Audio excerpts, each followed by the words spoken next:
All right. I believe we are live now.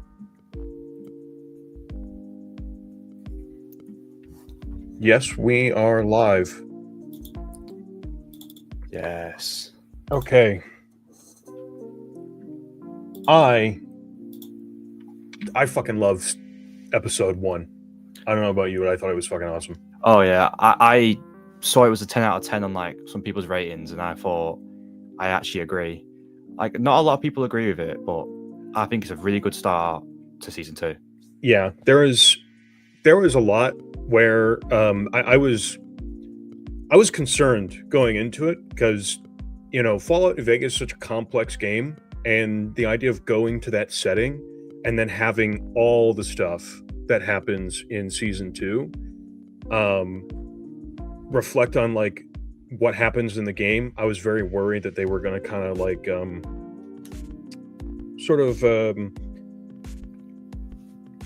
box it in, Yeah, but I'm glad that they didn't, and they had a really open mind to what they were going to do, and so far, like there's just so much cool stuff, much cool stuff. Yeah. And let me I forgot to grab my notebook. Let me go grab my notebook.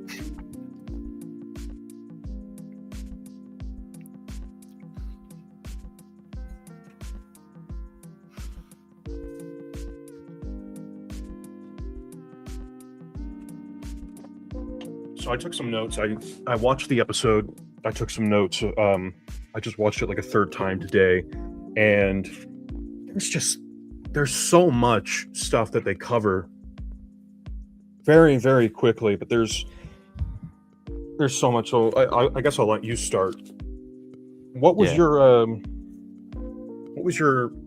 favorite part of it going in? So from season 1, my favorite parts were like the pre-war scenes. Anything like that, it just drags me in. So whenever we saw like Mr. House at the start, and we see a different Mr. House on the TV, I was like, okay. Yeah. At first I thought it was just like they just switched the actors, but then the quote unquote real House started speaking, and I was like, this is really interesting now. So Yeah. And then like all the other pre-war scenes with like Cooper and his wife and stuff like that, it's given me a backstory that I just want to know more of. How did Cooper become the Ghoul? Did he go to Bakersfield? Did he... Stuff like that. It's just, there's so much mystery around the pre-war that we haven't really explored yet. Yeah, and especially for all the different characters that we have, and we know that like all the characters from Vault 31 are all pre-war people.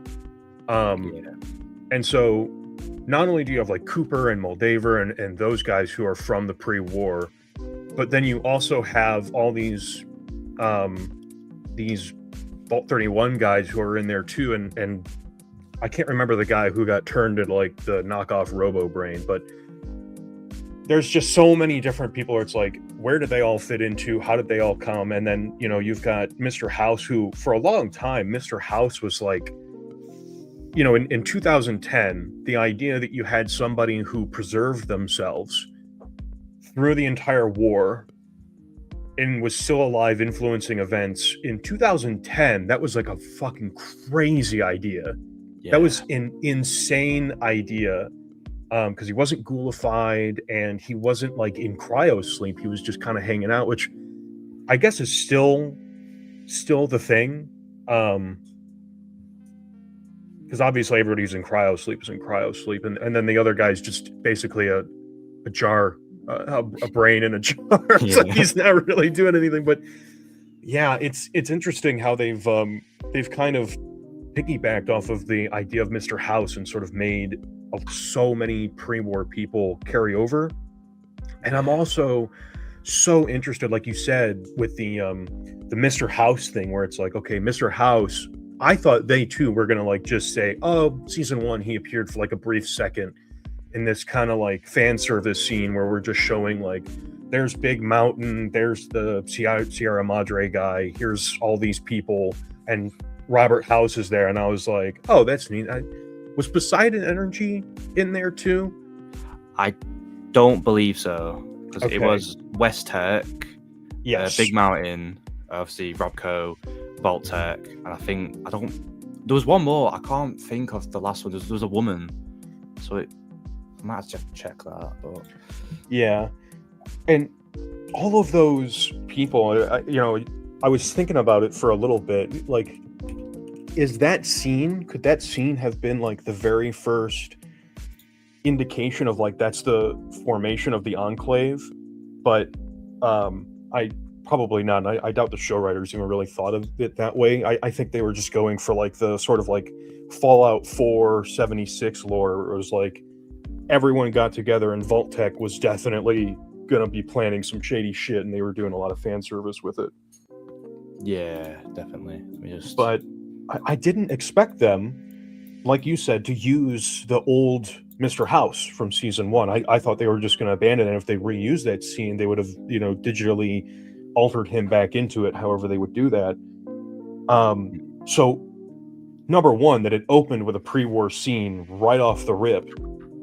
And the very first thing we get to see is like there's the food riots where like people are just destroying shit because nobody can buy any food. Everything is extremely expensive. The economy's in the shitter. I was really surprised that they opened that way. And I know there's like the big conspiracy about whether that's Anthony House or Robert House. Yeah. Because he keeps mentioning the H&H Tools nail gun. He just keeps saying nail gun over it. Like, if it was just like at the very start, I think people would have kind of dismissed it. But then after he's like, he puts the neck chip in that guy and he starts wailing on him. He goes, "You do use the H&H nails gun." I was like, whoa, this guy really loves H&H Tools. I personally don't think it's Anthony. I think that would be I hope that they do something with Anthony, because that is such a massive plot hole in the game of like basically 3 out of the 4 factions are like, you have to go kill Mr. House. And you're like, how do I go and do that? And the answer is you need a key card that is on the desk of Anthony House. How did he get that? Like, how does he get a key card to go into the antechamber of basically what is like the living crypt of Mr. House? Why does he have that? So I really hope that we do see something with him, but I don't think that's him. I think the only reason he mentions the H&H nails, H&H Tools nail gun is just because H&H Tools was his father's company before it was Anthony's.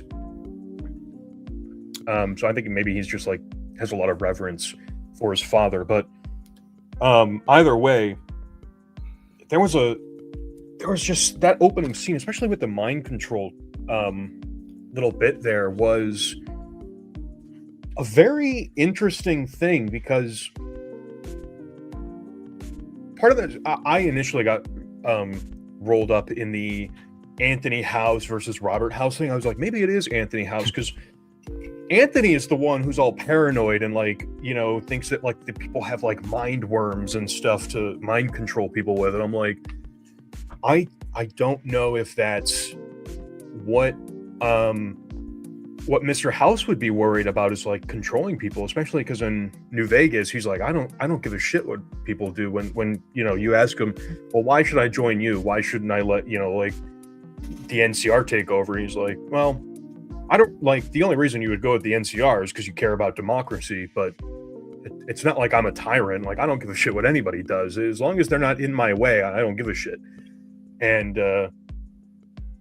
which obviously has it's like its own paradox where simultaneously that means Mr. House will just use his Securitrons to basically annihilate a group of people if they're in his way, if they're like doing something he doesn't like. So but he didn't really seem concerned about like controlling people as much as it was he just didn't want to see anybody mess with him.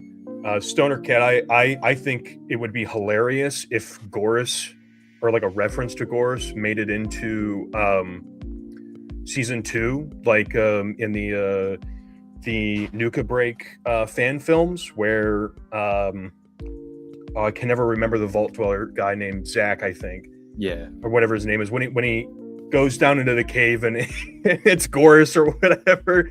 That would be an awesome deep cut and a hilarious tie-in to Fallout 2. I would love that. I know like Tim Kaine hates talking animals and stuff, but like the talking Deathclaws and the like wizard mole rats or whatever that like Nobark references, those are phenomenal.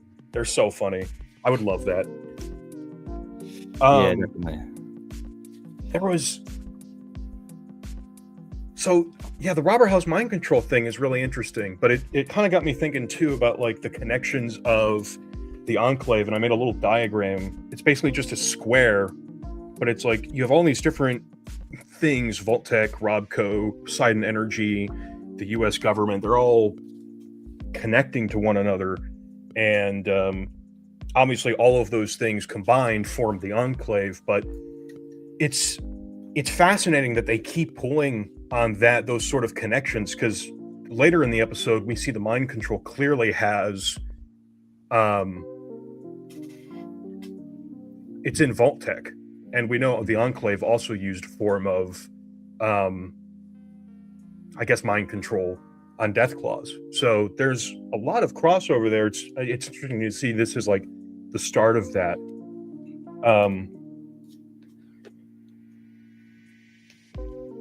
Yeah, I definitely think we will see.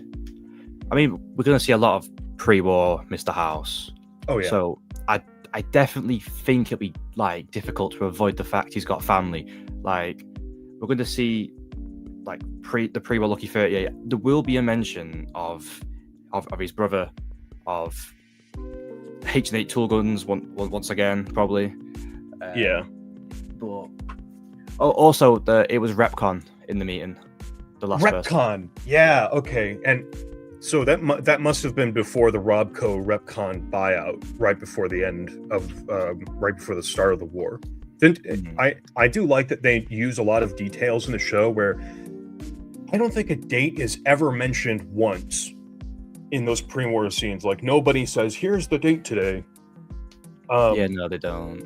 But they use those like there's so much in the continuity from the pre-war that we do know about, from just like little lore tidbits here and there, what like pre-war robots and stuff will tell you, or what you can read at a museum, that like they flesh the world out enough, and obviously the writers are paying just enough attention to that to be like, okay, we can signal when this pre-war thing is happening just by sprinkling in these little details. I love that they do that, and I love that we can like, you know, basically take a shovel and dig up this enormous treasure chest of information just from those little details.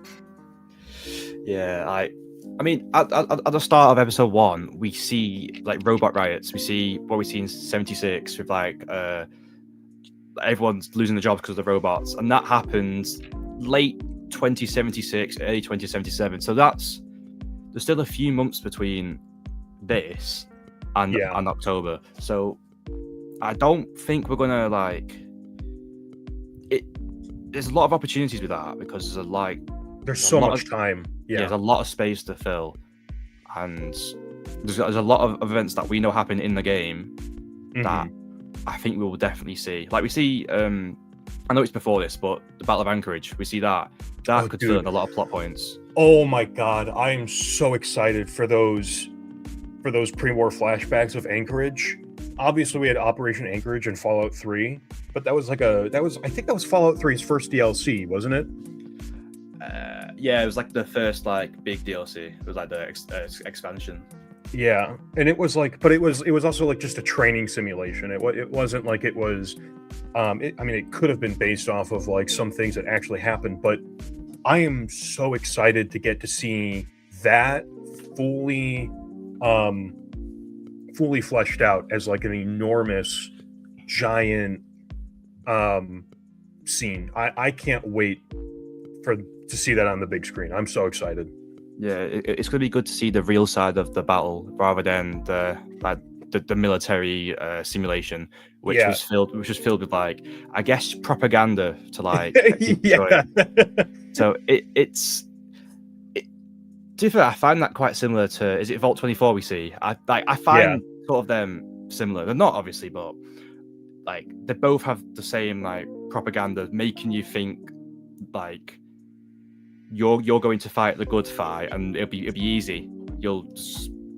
It's not as hard as it looks. But then I'm glad we get to see the Battle of Anchorage from Cooper, who has already said that he lost a lot of like good friends due to one flaw. So imagine what else you can see. Yeah, and that's the thing is like anytime we've seen what the public had access to, or even like the military, there's so many military comms that we can see from the pre-war, especially in Lonesome Road, about what the military thought of the communists, about China, and they all kind of like laugh it off. They're like, oh, these guys, they ain't shit. We're gonna fucking steamroll them. But it's like every time we actually see or hear about the war from people who are actually fighting it, it's like, it's a fucking shit show. It's horrible. It was not an an asymmetrical war. Like, China came out hitting, and like, was it Westtech that first invented the power armor? Was that Westtech? Yeah. The fact that Westtech had to invent power armor as an anti like Chinese infantry, anti-Chinese armor type of thing is just like, it's just like basically kind of like all you need to be told is that like, yeah, China was actually a massive threat to the United States, so much so that they had to like invent new weapons of war just to defend the homeland. Yeah, there's definitely like a lot of fear around communism that isn't like, it's sort of downplayed in the wider sort of view. But then you look into the details, you look into like terminal entries, you look into in 76 there's like this little like training camp that you go through to join the Enclave. And it's like, can you spot the communist? And it's basically impossible unless you know what to look for. And so that's saying that anyone could be a part of this. But if you look away from the military, you look to the public, they think they're safe. They think there's not a threat. There's posters around saying that the communists are like, they're being destroyed by Liberty Prime or like the power armor. But in reality, we haven't seen it yet, but I think it's going to be a lot more brutal and definitely a lot more violent than what's led on. Yeah, I do love the way that they've played, and I can't remember. I don't really think there's much of it in Fallout 1 and 2. It's kind of like the Red Scare is almost played off as a joke in Fallout 1 and 2, but not like a serious thing. They were just like, oh, what if we use the Red Scare as like a cause of tension? But it definitely is. But like, in Fallout 1 and 2, it's made very clear the resources were the reason why the world ended. It's because nobody had any gas anymore. People had to just fucking basically go to war over the last little vestiges. But definitely, I like that Bethesda has played a lot into the Red Scare stuff, where they're like, oh, these communist bastards, we're going to whip their ass, that they're fucking useless, they're worthless, compared to real red-blooded Americans. And then, you look into all the different terminal entries and stuff, and they're like, I'm fucking terrified, man. This shit is fucked. We're fucked. We're so fucked. Well, going off that point, do you know, is it Outpost Zimonja, the one where it's like, they believe that there's a Chinese soldier in the elevator shaft? Yeah, that's how scared people were. They hear a noise. Everybody's so paranoid. Yeah, and they assume it's like a stealth suit straight away. Not like, oh, it could just be like a fall. No, it's going to be a Chinese ghost, basically. Yeah. And well, it's interesting because too, there's like, Chinese nuclear submarines off the coast of Boston, and like you can, in like Fallout 4, there's that guy in his submarine who's like a former Chinese soldier. He's like a ghoulified guy in his submarine. He's been there for 200 years. Yeah. And, but it's like, yeah, it was I don't know. I really love the way that they've kind of played off that dichotomy, and I actually like that Fallout 4 did that, regardless of whatever implication it had for, like, there's a ghoul who managed to live in a submarine for 200 years. Man, I don't really. It's a fucking video game, but I like that he's there because it gives you the opportunity to engage with somebody, especially because in Fallout 4 you play as a pre-war citizen. And so the pre-war citizen talking to the pre-war communist soldier is an interesting, especially if you play as Nate, who is a veteran. It's an interesting moment. I think that actually gives a lot of opportunity for role-playing too, which there's not very much of in Fallout 4, but that's a really good moment that I'm glad is in there. But I want to keep moving here. So we had the opening scene. The opening scene was fantastic. We were introduced to the mind control. Mr. House is a maniac. Nobody's happy. There's fucking riots everywhere.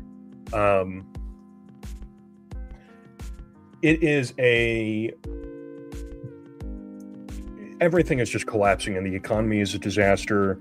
And so that scene ends, and then we go into season, I guess I'll call it season 2 proper. Which is, we get to see what's going on with Cooper and Lucy, and they're now officially in the wasteland. I was actually really surprised when they were just in New Vegas. They're not just in New Vegas, or I shouldn't say they were in the Mojave Wasteland, but it was like, I was expecting to see it opening up as a little more slowly, and they would like be on their journey through the Long 15 or something, which, with the NCR having fallen, the Long 15 would probably be an absolute shit show. Yeah. But they kind of gloss over it, and I'm not mad about that at all. I think that was actually a good decision because it leaves a lot of that sort of ambiguous, like, what does that mean stuff behind. But they jumped right into it with Novak, and I was so enamored with that, especially in the trailer. I remember when the trailer came out, I was like looking through it, I was like, this is a very interesting depiction of Novak, especially with Dinky, but it was still a great scene, and there's so much that we learn immediately about where the Mojave Wasteland is with just those scenes. And it's a great character building moment for Lucy and the ghoul too, with Cooper. I love that, like, Lucy comes out and you can immediately see that they're playing again in the video game mechanics. Lucy's trying to do another speech check. All the cons are just like sitting there listening to her giant speech, and immediate speech check failed. They're like, we're gonna fucking kill you and eat your dog. Like, I know people were upset about how Novak's just been destroyed. There's no one there anymore. But I'm not particularly too fussed about it because it sort of shows how, like, communities have fallen and that there's something not right. Like, I'm looking at a photo of Novak here, and yeah, it's turned around. It's not what it is in the game. But I mean, the game would never, like, real life compared to a game, big differences. You're going to have to increase the world. You also have to think about the fact that, like, just like, for instance, I remember seeing some people bitching and complaining that, like, they added a pool to it, and I was like, well, it's a real, like, everything in New Vegas is, especially communities like that, like towns, there's a big difference between Fallout 3 and 4 versus Fallout 1, 2 in New Vegas, which is that communities in the West Coast Fallout games are built around, like, actual towns. And in Fallout 3 and 4, they're all just made out of rubble and junk. Like, Megaton is not an actual city that you could go and visit in the real world. Diamond City, you can go visit the baseball stadium, but the idea of the town is completely invented. Rivet City is another example. Like, it's just it's like half an aircraft carrier that they've repurposed into a city. And Fallout 1, 2 in New Vegas, it's more like you have towns like, Shady Sands, Vault City, you have the Boneyard, you have, or I guess I should say the Hub, But like, especially in New Vegas, or even in like Fallout 2, San Francisco is a good example where there's the den, but like San Francisco is still a city. It's not just like a giant. I guess LA is kind of a giant bone. Like it's literally called the Boneyard. But like San Francisco, they just make it into a city again. In Fallout 4, you don't say like, "Oh, where are you going?" "Oh, I'm gonna go visit Boston." You say you're going to Diamond City, which is inside the ruins of Boston. Yeah. In New Vegas, it's like you have Good Springs, you have Novak, you have Boulder City. These are all places that you can actually go and visit in the real world. And because of that, there's limitations with the sets. It's like, this is a real world place. And it's probably also changed since they scouted it in 2010. I mean, it has been literally 15 years since Fallout New Vegas was made. Not just the time difference between the show and the game, but literally like the game and now. It's like they have real world limitations with how that stuff is going to look. And just aside from the real world limitations, I think it's awesome that they said, okay, in New Vegas, you can help Novak or you cannot help Novak. You can just not even interact with Novak. You can literally just walk straight past it and walk all the way to New Vegas. You don't have to stop there. You can shoot Manny in the face, take his key and grab his journal. Like, you don't have to help anybody there. And if you don't help anybody there, the community disappears. If Boone leaves Novak and the Legion, and then you side with the Legion, like, they enslave the whole town. Obviously, I don't think we have a Legion victory in New Vegas. There's too many small things that we see that's like, number one, the Khans are still around. And if the Legion won, the Khans wouldn't exist anymore. They would have been annihilated and absorbed. So there's all those little indicators without ever explicitly saying what happened. And obviously, like, it doesn't have to be any particular thing. It can be like, maybe the Courier did help Novak and they were around, but they also made a peace deal between the NCR and the Khans.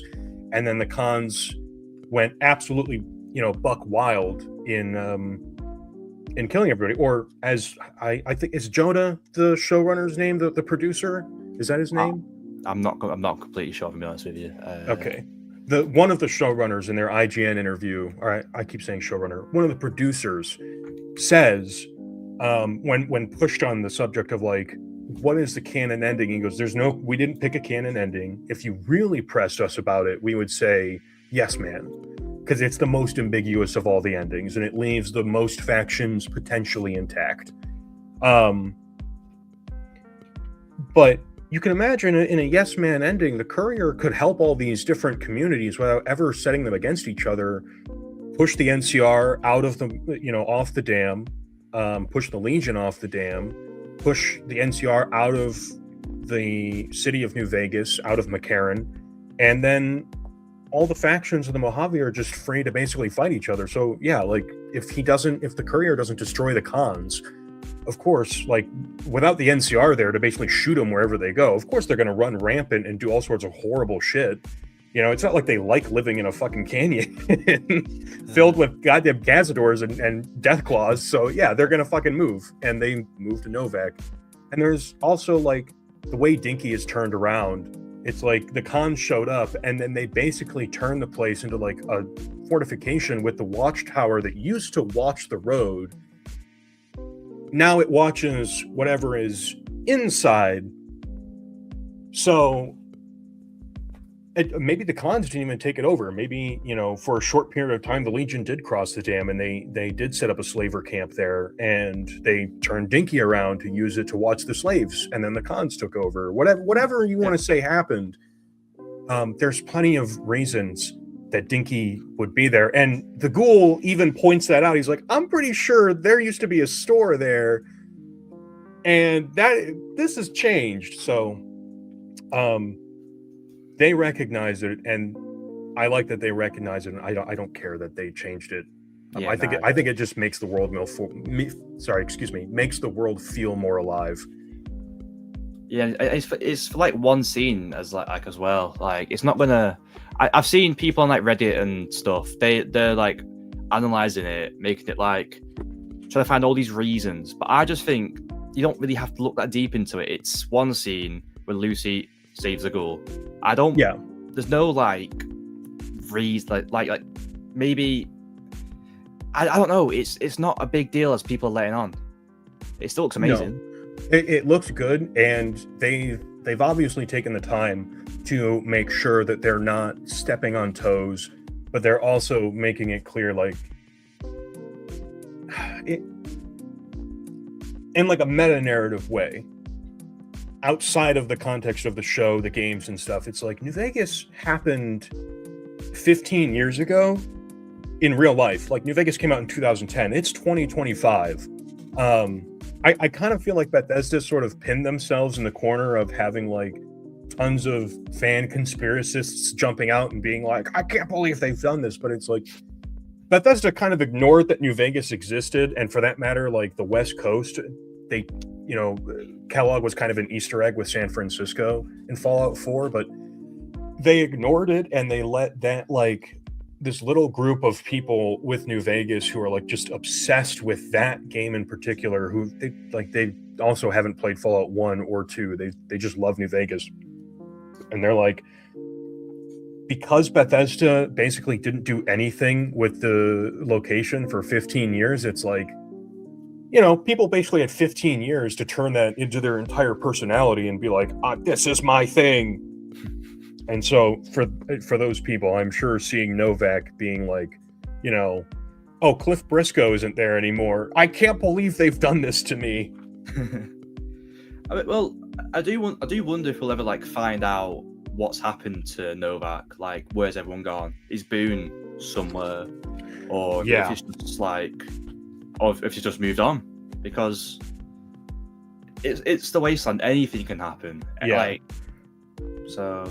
I mean, it's possible too. It's like, is it possible that the cons came by and like maybe for whatever reason Novak abandoned Novak? Like the settlers there all just moved. Yeah, it's possible. And then the cons showed up later and they took it over and they did whatever that they did. But like, I would love to see them show, yeah, like you said, show these characters where they are. And I do wonder if they're going to reference the Courier at all. Like, I think they will. It's sort of an impossible thing to avoid, isn't it? Yeah. I don't think they're going to like sort of ruin everyone's like headcanons on who the Courier is. Yeah, but I don't think they'll say a gender or a name or anything, but I do think they're going to be like, yeah, there was this Courier and they came by and they did a lot of shit. It's sort of like, I don't know if you've ever seen Tim Kaine and Leonard Boyarsky. I can never remember his last name, but Tim and Leonard have a talk, and they sort of talk about when they were going into Fallout 2 production, the Vault Dweller from Fallout 1. They were initially going to make Fallout 2 a direct sequel, almost like an expansion onto Fallout 1, and they eventually chose to make it a completely different game. Like, it was just going to be a different game. And one of the things that they kind of did was Leonard talked about how their biggest inspiration for Fallout was the Road Warrior, and they're like, at the end of that movie, the Road Warrior kind of becomes a character of like myth and legend. Like, almost nobody believes that this guy even actually existed because what he does is so unbelievable. And so they were like, the Vault Dweller basically becomes that character of myth and legend for Arroyo, where nobody in the Wasteland even believes that guy actually existed, because how the fuck does one man get all that done? Like, you just don't in one lifetime. No way. Yeah, especially because there's been so much time since the Courier actually was around that it's just going to be like it's gone now. Yeah. And like, even, yeah, like, so in a very same vein, Fallout New Vegas, almost more so than Fallout, 1, I think by far and away, just in terms of what a player character accomplishes in the confines of a game, I think Fallout New Vegas, out of all the games, has like the most unbelievable over the top performance out of any of them, where it's like, it's not just one guy helping a group of people who are already poised to kind of succeed, like Fallout 4, like Fallout 3, or Fallout 2, where it's like you don't have a choice, and ultimately, like, you can't join the Enclave in Fallout 2. And in Fallout 1, they make it so clear that, like, if you become a super mutant with the Master, like, that's just a bad ending. Like, you just know right away that's not. They put it there so you can make that decision, but it's obviously not what they intended. But in Fallout New Vegas, it's like the scope of the influence that the player character has on the world is just so massive. They almost don't have any choice but to kind of turn him into that character of myth and legend. And in every single end slide, at the end of every single end slide of the game, no matter what ending you get, the very last one is basically like, and the courier just left. He just left the wasteland. He left the Mojave, or they left the Mojave, I should say. Yeah. They just disappear. They just leave. So it's like, even in a Yes Man ending, canonically, there was never going to be the chance that the courier ruled over New Vegas. They leave. So New Vegas is just left to its own devices, which, again, obviously the show producer said they kind of used Yes Man as like an idea for, well, how do we keep all these factions intact to use them in the show and respect, players' attachments to these, and also get to use them as set pieces, obviously, because, like the Legion is the Fallout New Vegas faction. It's like, that's the one where, like, the NCR comes from Fallout 2, the Brotherhood came from Fallout 1. New Vegas, Mr. House, it's not really even a faction. It's more like just a whole bunch of tribes. The Legion is the big one. The Legion is like the most New Vegas faction that there is, because it was made for the game. So obviously they're going to want to have the Legion in the show that takes place in the Mojave Wasteland. I'm just really interested to see what they're going to do with trying to pay homage to the player character for the location. When the show takes place in season 1, it's been like so long since, I think it was like 55 years since Fallout 2. Nobody's going to be talking about, the Chosen One. But like, only 15 years ago, that's like 15 years ago now is like 2010. Yeah, plenty of people still talk about 2010. Yeah. It's sorry. No, go ahead. I'm yapping. Go ahead. I think if they do decide to show the courier, it's going to be at a very like distant view with not much to guess. Like, no faction armor. Yeah. No, like, it'd be like that duster that the picture was at the heart. It'd be something like that, and I hope they do something like that. And many people disagree, but I think it'd be cool to see someone that we play as, like, brought to fruition, but we don't see like choices. I think it would be really cool if towards the end of season 2, maybe for whatever reason the characters have to leave the Mojave and they're on to the next chapter of their adventure, and off in the distance there's a figure in a duster with the sleeves cut off, wearing like a hat and maybe some goggles and a mask or something, and really to conceal their figure, their skin color, all of that. But there's the courier watching over the whole time, was there all along, maybe just kind of like keeping a tab on things and watching them. And just that little Easter egg, I would laugh like a giddy schoolgirl, man. I would be over the moon. I'd be like, that is so awesome that they put that in there. That, like, what a phenomenal Easter egg that would be. But I mean, we're still only on episode 1, and we have the trailers, and we're already like thinking about, what if they did this? Oh my god. I love, so back to the Novac scene. There's so many little things that I saw there. Number one, like the Great Khans, they're still around, so we didn't wipe them out. There is some weirdness about the wide shot of the area. It looks like they mirrored, like they took the shot and then they mirrored it. Helios 1 is in a weird place. Yeah, I was like, it looks like something doesn't look right. So I don't know what like what led to that. It's an establishing shot. I doubt Helios 1's like location relative to Novak is gonna fucking matter at all. That's just some weirdness with the shot, but Lucy still won't kill anybody. She still refuses to actually shoot anybody in the head. She's like shooting guys in kneecaps and asses, and refuses to murder anybody. And she's still trying to do like speech, 100 speech checks in the mouth of Dinky, being like, how about you just give us the money and we don't do lots of violence. I like that the ghoul, he has, I think one of my favorite part is probably the grenade pickpocket. The grenade pickpocket is just so fun to watch. It's like, especially with Big Iron playing as they're like duking it out, is just a phenomenal scene. I love that little reference so much. And then they immediately, it seems like they set off north. And we see him in the dry lake when the ghoul's telling Lucy to just shoot the rope. That's all he wants her to do, is just shoot the fucking rope. Yeah, I found the path they took a bit weird, because I didn't really understand the scene where they're going into Vegas, which is the background here. I couldn't tell if that was west or east. But I'm pretty sure you explained it quite well, and I'm pretty sure it's from the east. Yes. So, okay.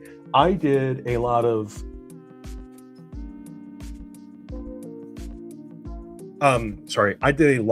exploring in New Vegas. I was like, okay, I need to figure out exactly what is going on in the game. Like, where are they? Mm-hmm. And I remember you and I were talking about it throughout the week after episode 1 aired on Tuesday, which was awesome. They came out early, but so the shot that's on the screen here is actually from the trailer, and the shot that we see in the trailer is different than the shot that we see in the show. The show actually makes the wide pan of New Vegas a bit larger and adds, I think, more buildings, but there's also significantly more trenches cut out through the earth. And I went there in game and I tried to find the location, and it seemed like the area that matched up the best was near Raoul's shack. Raoul's shack, it's somewhere between Raoul's shack and the followers' outpost. Somewhere between there is where this shot is kind of supposed to be establishing. Obviously, I think New Vegas was made on like a 1:32 scale or something ridiculous like that. Because they're basically covering all of like southern Nevada up to Las Vegas, and then down into like, there's big parts of California that were there. Like I think Nipton is in, it's on like the border of California and Nevada. That the Mojave Outpost is in California.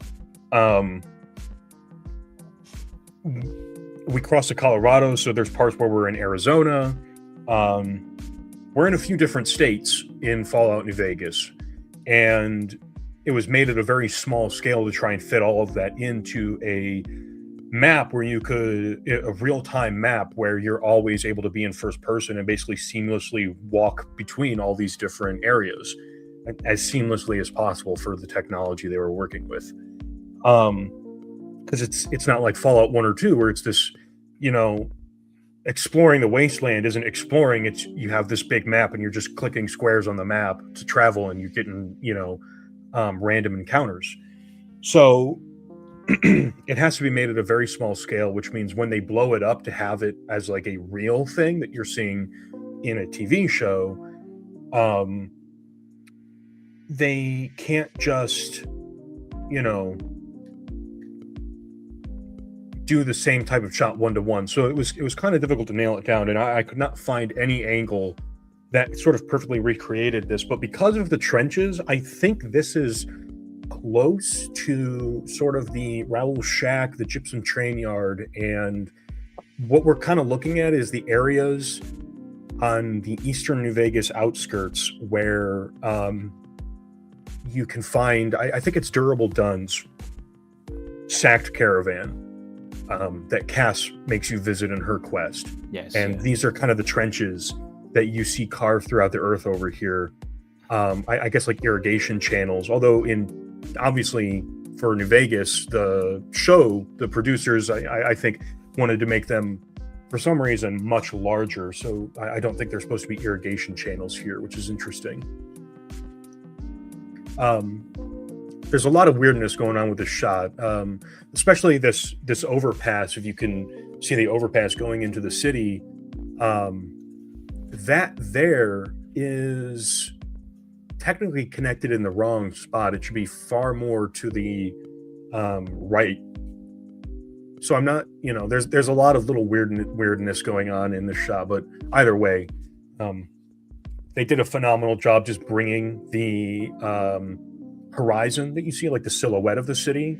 They did an amazing job bringing it to life. It looks really good. And this is the trailer shot too. This isn't even like an actual finished production. In the finished version, we see there's so much more detail packed into it, and this is a fairly low res grab.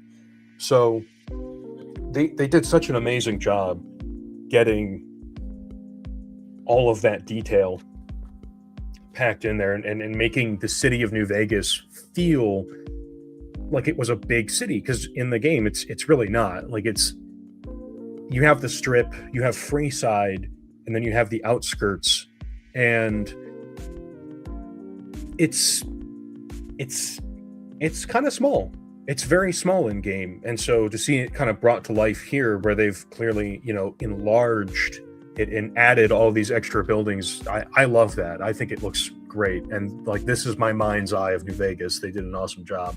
Yeah. I'm gonna keep going through my notes here. Yeah, so we have the establishing shot.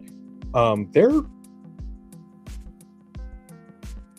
path that they continue to take here, though. So okay, I think I sent you a picture of when they're kind of walking into that canyon that we see, and you can kind of see something off in the distance behind them, and that's when Lucy is asking the ghoul about his family, and she's like, tells him, like, you keep calling me the optimistic one, but your family's probably fucking dead, dude. Like, it's been 200 years. They're probably fucking dead. And so I wanted to try and find that too, because they're there after this establishing shot, and it almost perfectly lines up with the area of New Vegas, if you're going south from Good Springs and you're passing Prim and you're going to the Mojave Outpost, there's that highway patrol station. Do you know what I'm talking about? Where the Vipers or Jackals or whatever are hanging out. Yeah. So there's a signage board there too, and this shot actually lines up almost perfectly. It was really impressive that they got it like so good. I'm pretty sure that's a Grimoire's billboard we see in the background, and you can kind of see the little building there.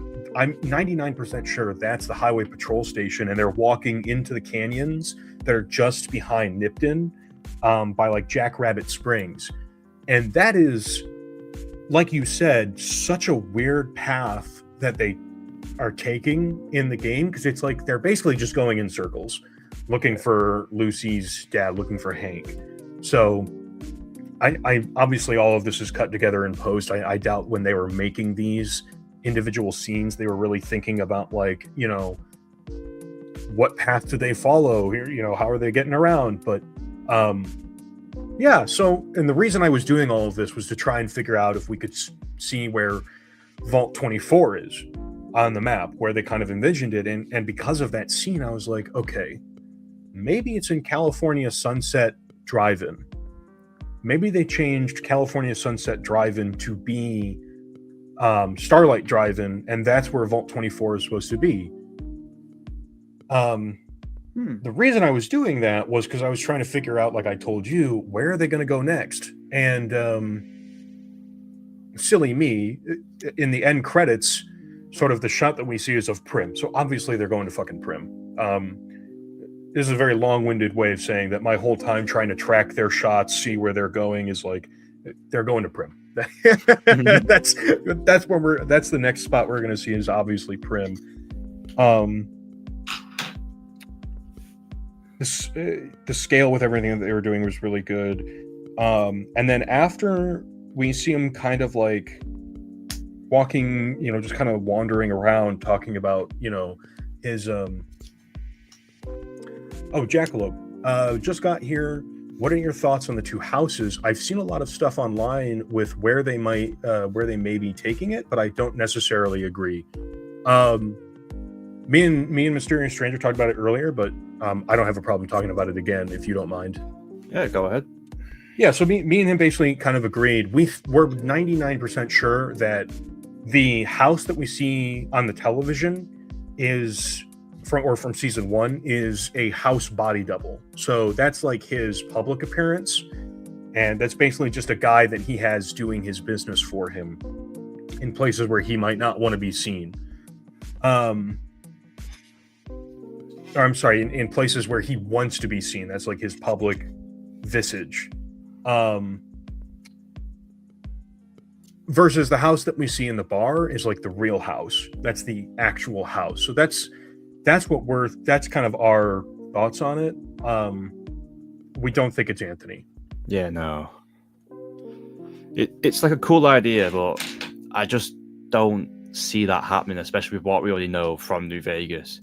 It would be quite, I guess, weird to have that happen. Yeah, it would be especially weird to open with Anthony House being a maniacal maniac. That would be a really odd decision. It would be a funny reference, but I think for setting up the story that we're going to see, it's definitely Robert.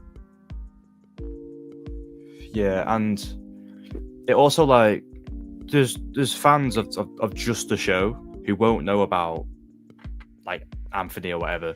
So I think they're going to be just going to keep it simple, at least for the time being, because some people have never played the games. They watch the show and, like, I know people who have just seen the show, and they're like, they think that they're related or whatever. However, that's going a bit too far, I think, for newer fans especially. Yeah, like, no one's going to know about that really if you haven't played the games. Yeah. I think sometime in season 2 we are going to see House in the pre-war touch on, like, obviously Cooper has to go find him in the Lucky 38. Like, we see that scene in the trailer.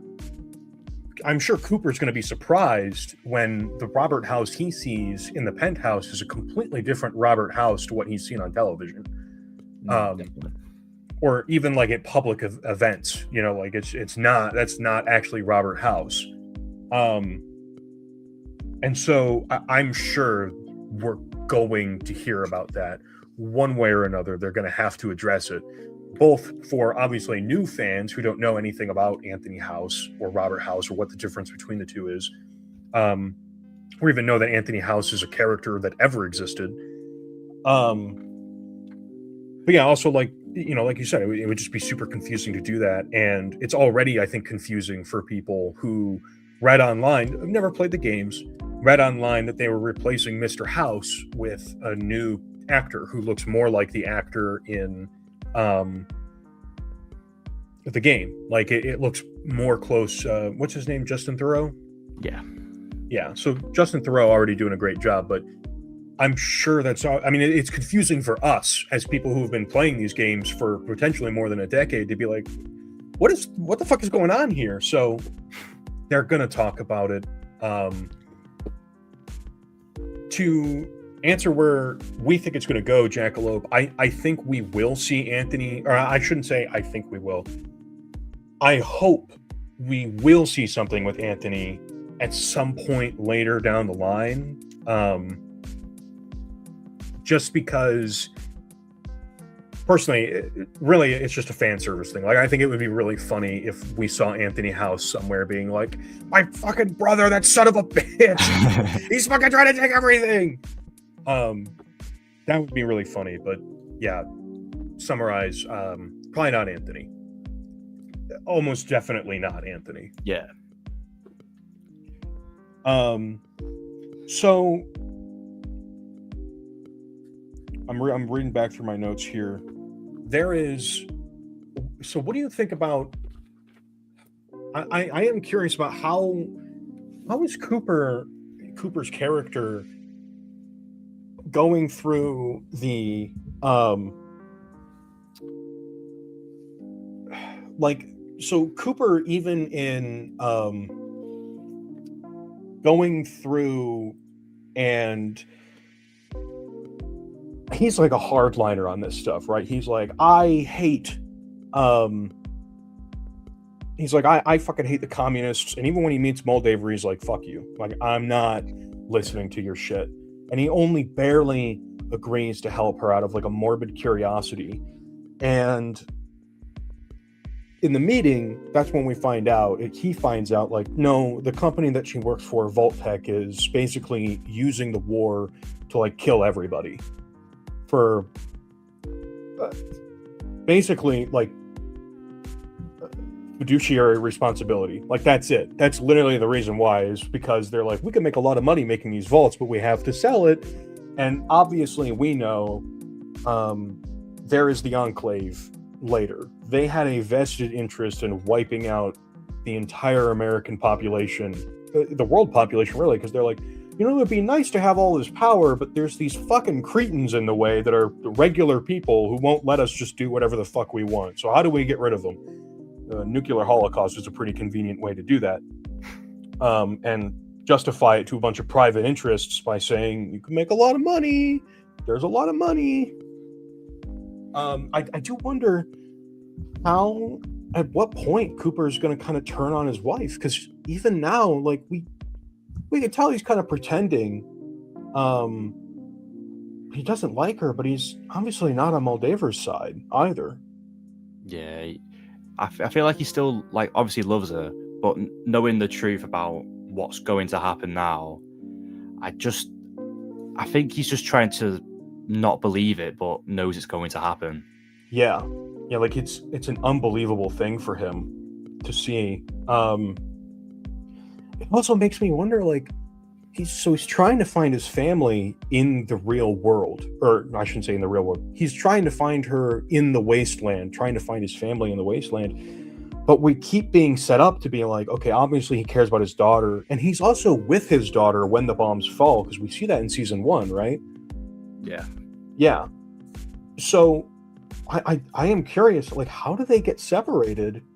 And is he looking for his wife just to kill her? Like, what is he doing, you know? Or does he ever actually, like, is he ever actually on Moldaver's side by the start of the war? I don't know. Well, I personally think it's more to find closure. Like, I feel like he just wants to know if they're dead or alive. Yeah, like he just needs to know if his daughter's alive somehow, a cryo chamber somewhere. Mm-hmm. Or well, it's hard to explain, but if they are alive, I don't think he will like warm up to his wife ever again. His daughter's innocent as anything. Like, they went through a tragic event together, in which I somehow think, I don't think he rode the horse to like a vault. I think a vertibird or something may have been sent for to intercept. And then. Yeah, and also, so, okay, something else too. We know that he's doing birthday parties. He's not doing big scenes anymore like he was. At the end, and in season 1, they're even like, oh, you know, Cooper Howard is a has-been. Like, he's here doing a birthday party instead of doing big stuff. Why is he doing that? Well, wasn't it to pay alimony so they're not together anymore? His wife. Oh, and Cooper. You might be right. Yeah, so maybe Barb like sends someone to go get just her daughter and leave Coop behind. Yeah, I think you might be right, and I'm thinking about it now, and like, it could very well be the case that Moldaver, I'm sorry, not Moldaver, his wife Barb and his daughter, I can't remember his daughter's name, Ginny, something like that. Yeah, it would be devastating if they were she's a Vault-Tec employee, right? So she's probably went to a vault. But there's just also this part of it where it's like she's pretty high up in the vault structure, where it's like she knows what's going on. Like she knows what's really going on. And that's like Enclave level information, where it's like she's not at the level of just helping to get the vaults rolling, but like she's playing the puppet master almost with what's actually going to happen, or at least she's just below the puppet master. It would be so twisted if at some point like Cooper just can't find them because they were on Control Station Enclave or something like that. Like that's where they went, and they never went in cryo. They either died of natural causes, or if they ever were put to sleep, like it's dead, it's gone. Like it was destroyed. And I don't think that'll happen though. But I've had an idea over the last few days. I've been speaking to some friends about it, and some of them say it could be like a Sean situation from Fallout 4, where oh shit, wow. So like they've been in, because we know there's cryopods in the tops because of the end credit scene of the first season, and we know that Vault 21 was connected to the tops underground.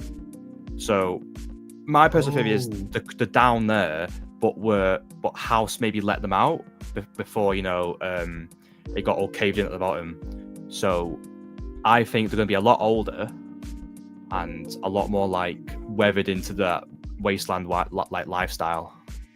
You could be 100% right, or that theory could be 100% right. That's a really interesting idea.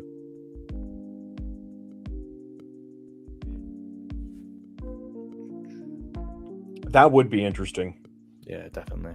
I feel like if they did that, I think I'd like that. I don't think I'd hate it, because no, neither would I.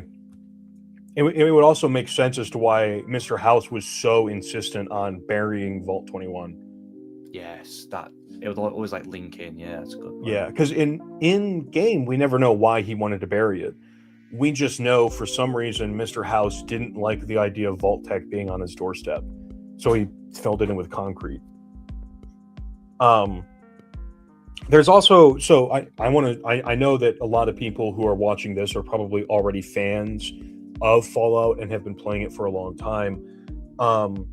One of the things that I want to mention here and talk about is that Mr. House has not been awake for all 200 years.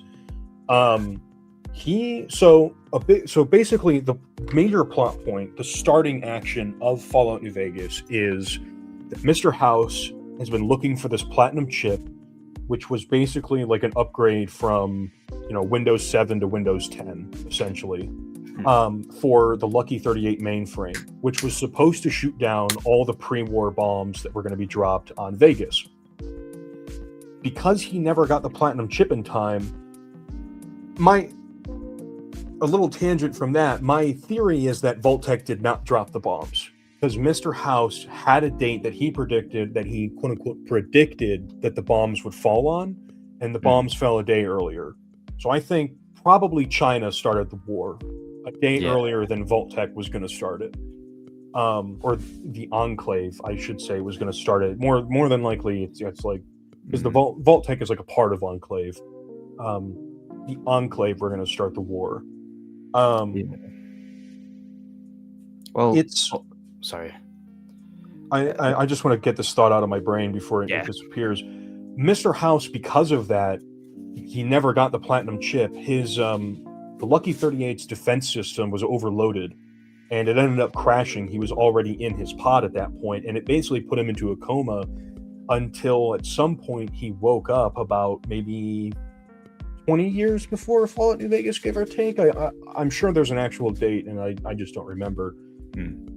But Fallout, like the New Vegas Strip, was actually just made up of a series of about 4 or 5 different tribes.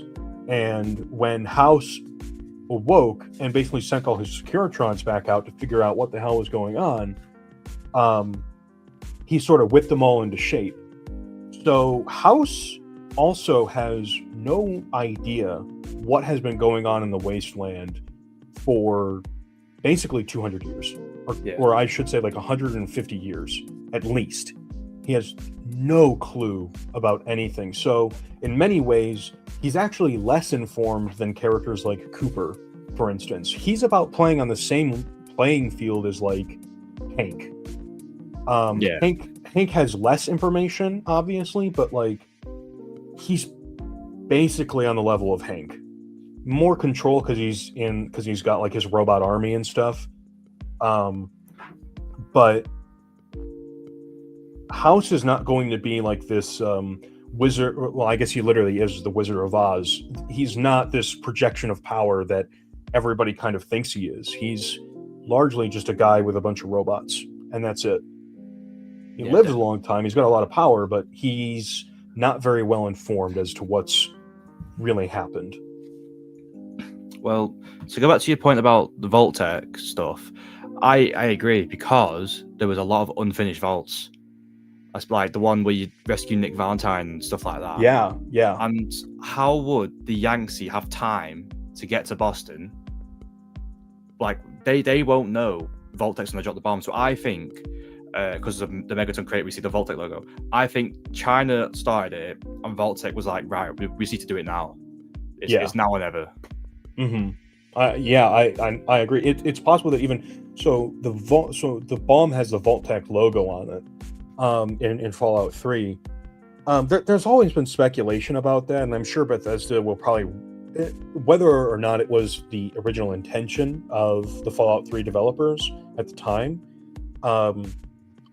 I wouldn't doubt that it was just used as a placeholder logo slapped on there to be like, oh, we just need a texture for this bomb, just throw something together. But Vault-Tec is a very particular logo to use in the Fallout universe, so that's definitely, I think you're right. They probably did scramble, but for me personally, I've always believed that like they were sending that plane out to go do some damage, and it probably just crashed like all the other planes. Because there is also, so like there's the crater that we see, but then there's also an actual plane that Megaton is built out of. Like a lot of the infrastructure of Megaton is built out of an aircraft. So it's possible that the crater was created by an entire aircraft crashing there. I don't know. Megaton is a weird one. Yeah. Megaton's just a weird, but yeah, I do agree with the premise of what you're saying is that Vault-Tec was definitely scrambling before the end of the war. Or basically at the end of the world.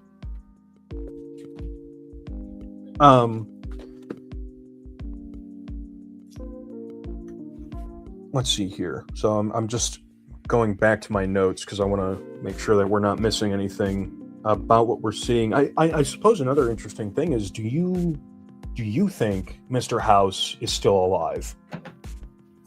That is, because that is the question for season 2. Is Mr. House still alive? I don't know. Because I don't see him being alive, but obviously we know we will see him, or at least his face on the monitor. I don't know if it's like a program, maybe, that's been left behind. But I'm gonna have to say no. I'm leaning more towards no about him being alive. I don't know how they're gonna like go around that. Maybe he uploaded his like conscious somewhere, if that's a thing. Sort of like the think tank people. Maybe it's something like that. Yeah, it's definitely possible. It's one of the things. So like for me, I'm just gonna say personally, I think he's dead.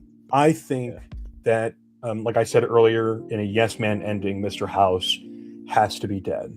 It is the only way to go forward with that, or at least he has to be disconnected by taking him out of his pod, which he still dies from. No matter, like, unless you side with Mr. House, and the reason I say he's dead is because if you do that to him, you just take him out of the pod and you leave him there, you still get his obituary in your, as like a sort of like pseudo quest reward. for doing that.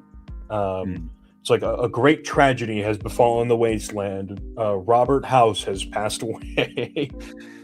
So I do think he's dead.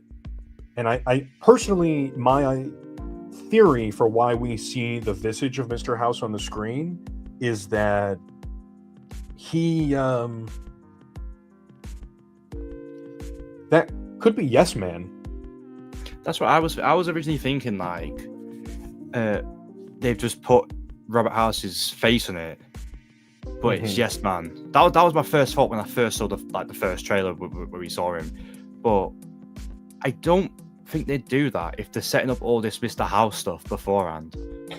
I think it's going to be like a giant thing of like dramatic irony where they've been looking for House this whole time. There's all this setup about House. It's, you know, the pre-war people are still doing their thing. They're still controlling what's going on in the wasteland. You know, Hank is the reason that Shady Sands is gone, that the NCR is basically... he's not the reason that the NCR is gone, but he is the catalyst.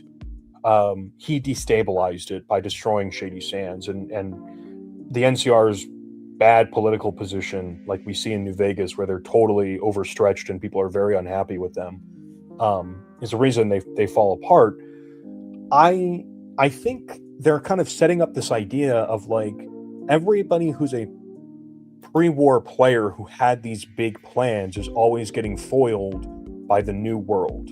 Whether it's in Fallout 2, it's the Enclave that ends up getting destroyed by the very thing they were like thought they could control, an Arroyo villager.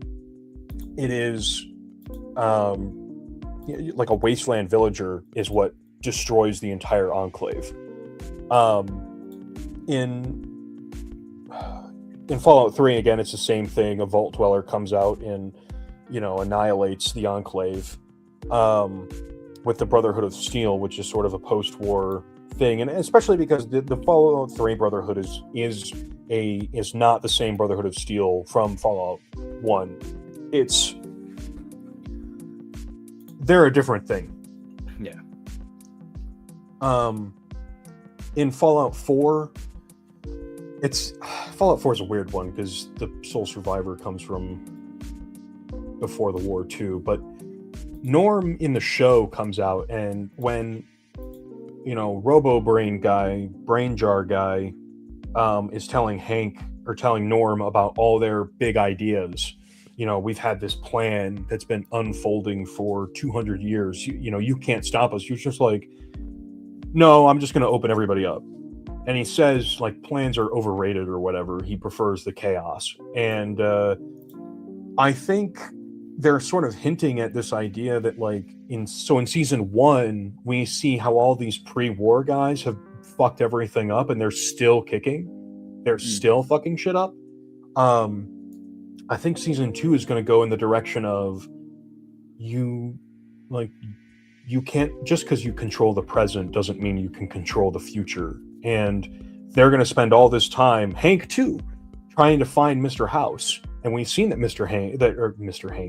Hank has been looking for Mr. House. It's like the whole reason he went to Vegas. It's the whole reason he's doing a lot of this shit that he's been doing. You know, Moldaver ripped him out, but after he escaped from Moldaver, he's decided, okay, well, I'm going to go to Mr. House.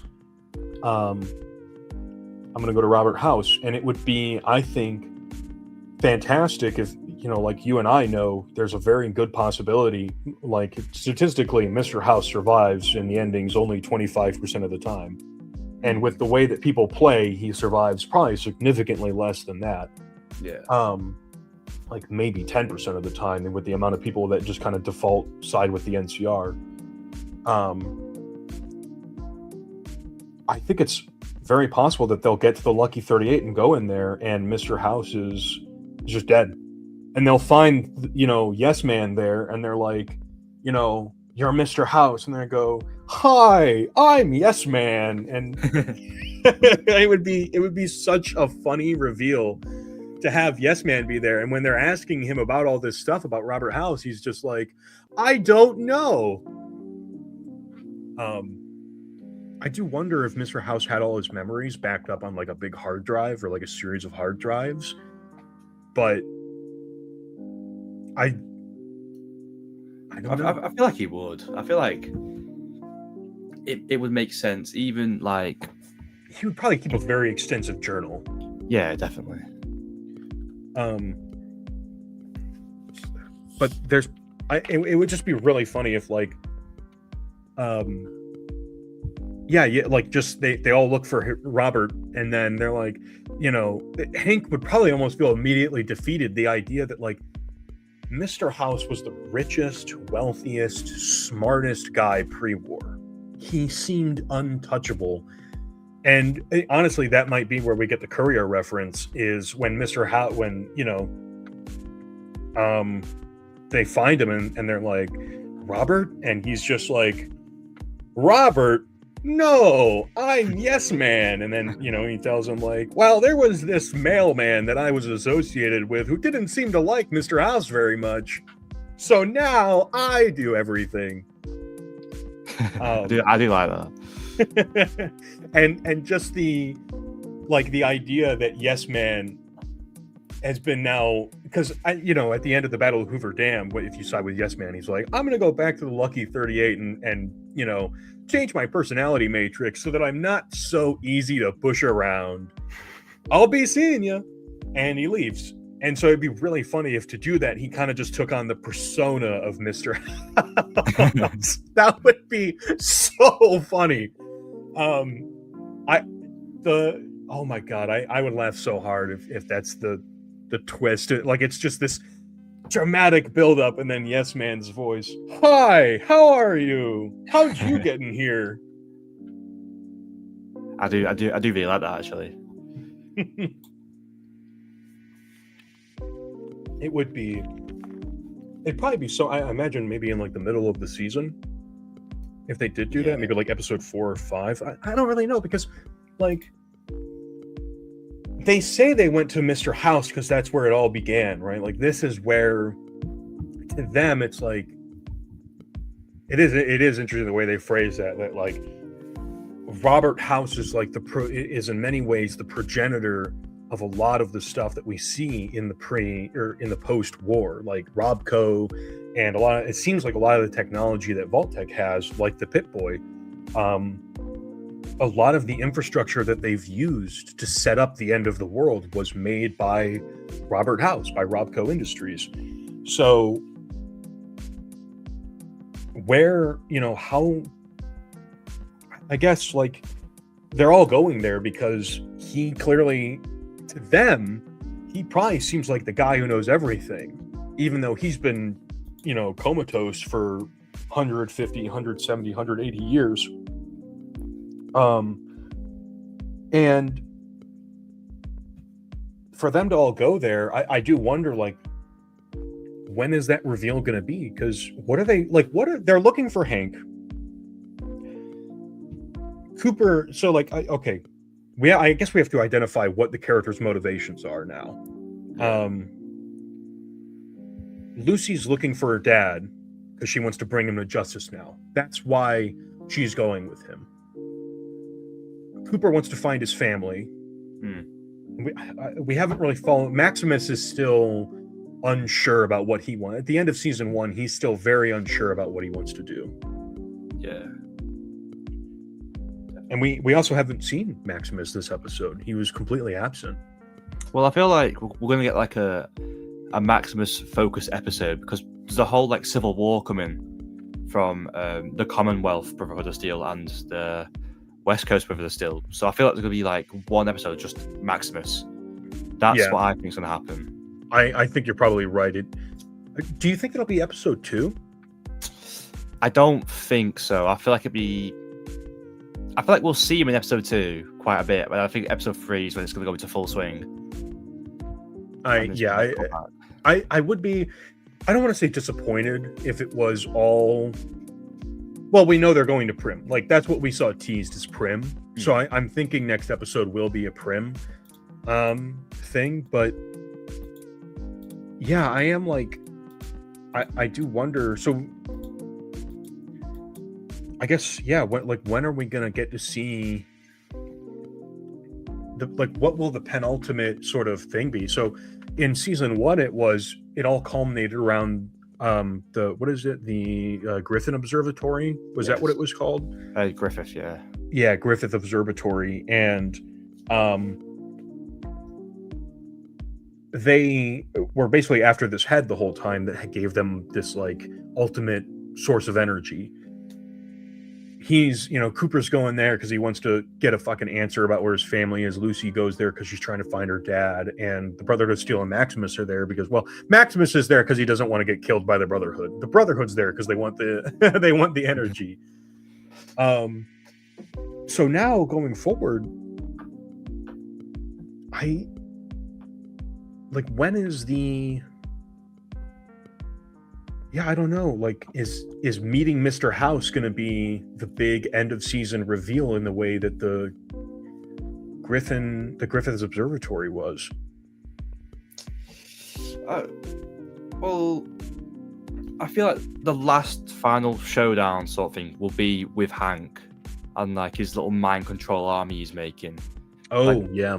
It's definitely going to be, that Deathclaw is definitely going to be under his control. That's 100% going to happen. Oh, I didn't even think about that. Holy shit, you're so right. Oh my God. That is, wow. But hear me out. Wow. Imagine Hank speaks through the Deathclaw. That would be crazy. Oh my God. Maybe that's why, because in the trailer we see the Deathclaw up close to Lucy. Maybe that's why it's not attacking Lucy. Because Hank's in full control of it. Yeah.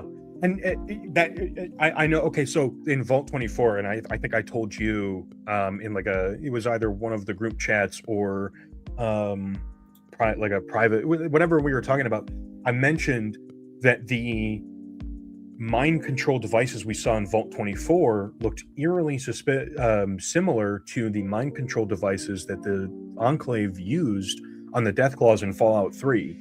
Yeah. That would make so much sense. That would make so much sense. Because that's why I feel like it comes out the building, so it's going to be underground somewhere, coming up. So it comes out the Lucky 38. So I'm assuming the Vault-Tec bunker's under the Lucky 38. Does he?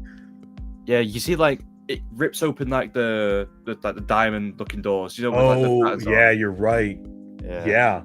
But I don't know how I feel about that, knowing that he blew up Vault 21 for the bottom of it, and there's already a bunker under there for the Securitrons, like the upgrades, like cutscene you get. Mm-hmm. So would there be a bunker under a bunker? I don't know. I feel like that's too obvious, but it's probably going to be the case. It could be.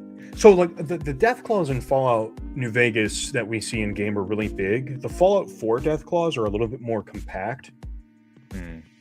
It's very possible that the elevator that we see in the middle of the Lucky 38 is large enough on its interior, because in game it has no interior. It's just it's basically just a giant glorified button to take you between different cells. Yeah, that are supposed to be part of the Lucky 38. It's possible that elevator somewhere in that sub basement, because Mr. House has like that underground of the Lucky 38 is enormous.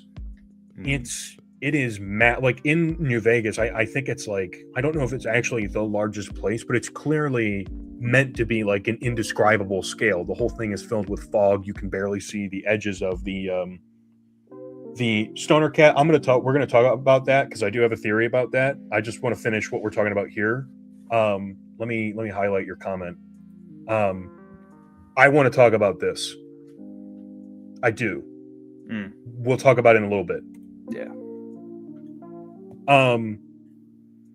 I think could he have Deathclaws down there, or could you fit a Deathclaw down there? I think the answer is yes, and I think the Deathclaw is like small enough that it could probably fit in. The Fallout 4 Deathclaws have pretty narrow shoulders. I think it could fit in an elevator. Yeah, definitely. I mean, the one we see is not much bigger than a suit of power armor. It's pretty much similar to the NCR power armor size. Maybe it's a bit broader, but it could definitely fit in the elevator. I would like in terms of total mass, it's probably about twice as big, but in terms of like height, it's definitely like I think you could fit one in there. And even if you can't, who fucking cares? Put the goddamn Defcon in the elevator and get him out of the thing. I don't care. Like that's just cool, man. That's just awesome. Talking about what you just said about Hank's mind control device too, I just thought was super interesting. Hank is going to have a mind control army, presumably, right? Like that's how he's going to try and gather his power, because Vault-Tec doesn't really exist anymore. Like he goes to that big bunker place, the whole fucking thing is empty. It's abandoned. Did you see the coming up next in the season bit at the end? I did, but there's so much stuff going on in there that I did not pick out every little thing. So you're going to have to be the expert on that. Right. So there's a scene, right, where there's like a bunch of people in just white shirts, white outfits, and they're working in sync in the Vault-Tec like bunker. So he's obviously kidnapped a bunch of people, maybe from Freeside, maybe just from the Wasteland, and he's turned them into like Vault-Tec slaves. Okay, so when I saw that, I assumed that was like a pre-war scene. But now that you've said that, I actually think it would be awesome if Hank went and kidnapped all these people. And not only did he go and kidnap them, but then he also turned them all into suits to work at desk jobs. That is such a Vault-Tec coded thing to do. Oh, holy shit! That I love that idea. I think that's actually I've just linked it to something else. So there's a scene in the trailer where you see Thaddeus, Maximus, and the Ghoul walking, and you can see that Freeside like behind them, sort of with them. I think that because Hank's stolen people from Freeside, the Freeside people are also against Hank. So it's like a massive like it's Hank and his little Vault-Tec army versus Freeside. I think that's what's. I just linked that in my head then. So I'm happy with that. I think. Yeah, I really like the idea that like, and just like in terms of like a meta narrative thing of the Wasteland, the people of the Wasteland are being organized against these like the true, real villains of the Fallout universe. These like corporate suits, private interest groups that have been like basically orchestrated the end of the world, and they're the reason that all these guys' lives suck so much. And they're like, we're gonna just like fucking kill you now. Like we're done with you. The thought that you gave me in my head, and I think this would be a hilarious turn of events.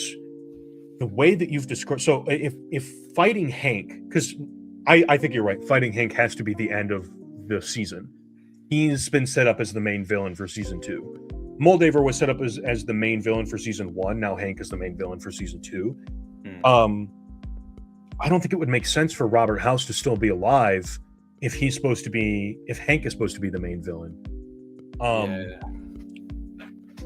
But I think it would be awesome if, in conjunction with like the people of New Vegas and Freeside being against Hank, if when they beat this Deathclaw who's under Hank's control, that's how they get into the Lucky 38 and they go up to this penthouse and they get up there, and then there's Yes Man. And Yes Man is just like, yeah, this Hank guy's an asshole, right? And he ends up being like, well, I've got all these Securitrons doing nothing, so how about a whole bunch of Securitrons to go fight them too? That would be so much fun. I do think, I think this season is going to be so much fun. Just like all these different things, the way they can play out. Well, and especially with the fact that Hank is like updating who he think House, like on the radio, like he thinks he's speaking to House. He's telling him everything that's going on. So I think you might be bang on with the Yes Man theory because Yes Man will know all of this. Yeah, and it's also really indicative, I think, of what the writer's intent is with Hank basically saying like, oh, you're the most resourceful man who ever lived. Like, surely I'm very confident you're still alive, over the ham radio. Which it would like, again, I keep saying the word irony, like dramatic irony. I think it would be very fitting for Hank to have so much confidence in Vault-Tec's plan, so much confidence in Robert House's plan, so much confidence in all of these, like, this super organized American corporate structure, and none of it has lasted. Like, all of it has been undone. It just doesn't exist anymore. And Hank is just like spiraling by the end, where he's just barely trying to stay in control with this like literal mind control army. Yeah. I think we've had so many little teases to like plans don't go the way that you think they are, and Hank is so confident in everything that Mr. House is probably not, at the very least, if he is still alive, he's probably like, we're not fucking helping you. Yeah. Definitely.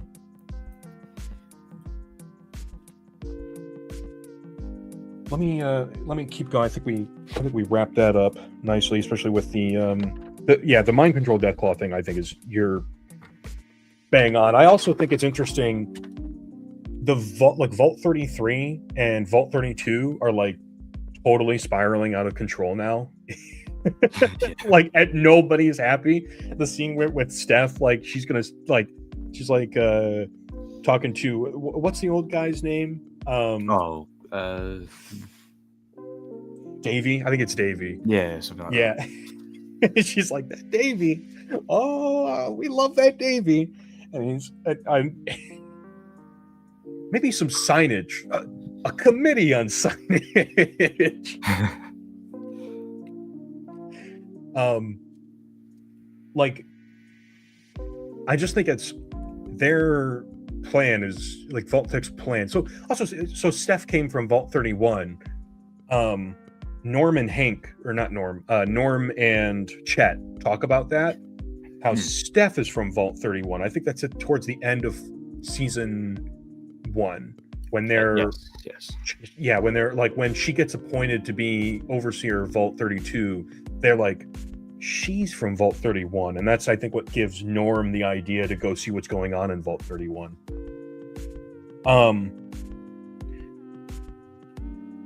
So Chet obviously knows something is wrong, but he can't say or do anything about it. Like, he just wants things to be back to the way they were.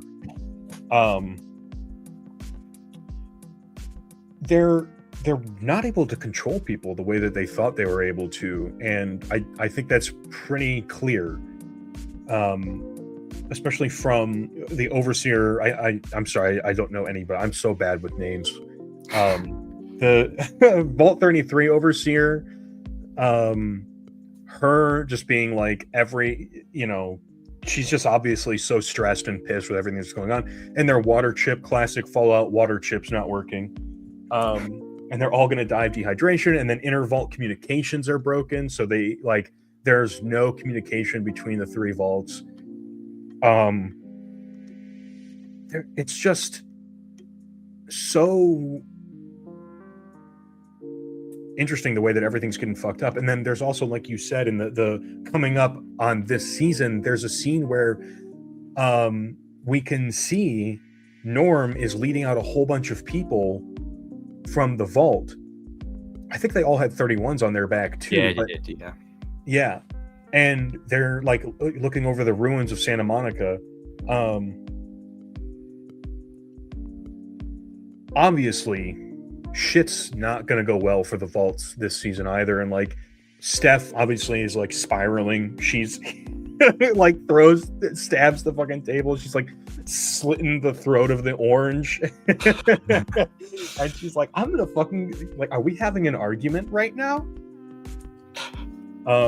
Those are great scenes, but yeah, the vaults are not really, nobody's plan is panning out. Like, the only people who are doing well right now are people who don't have a plan, like Cooper and Lucy, who are kind of just like on the trail. Maximus, who's just like going with the flow. We haven't technically seen Maximus yet, but I'm sure, like, at the end of season 1, he's promoted to a knight.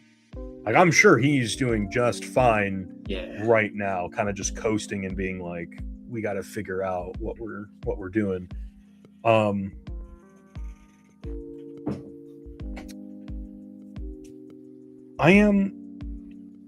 I'm very interested to see how a lot of that is going to play out, because if he is taking all the people who were from Vault 31, who are all these like pre-war Vault suit people or Vault Tech people, um, how are they all going to react when not only he wakes them all up at once, even though they're only supposed to be woken up one at a time every 30 years?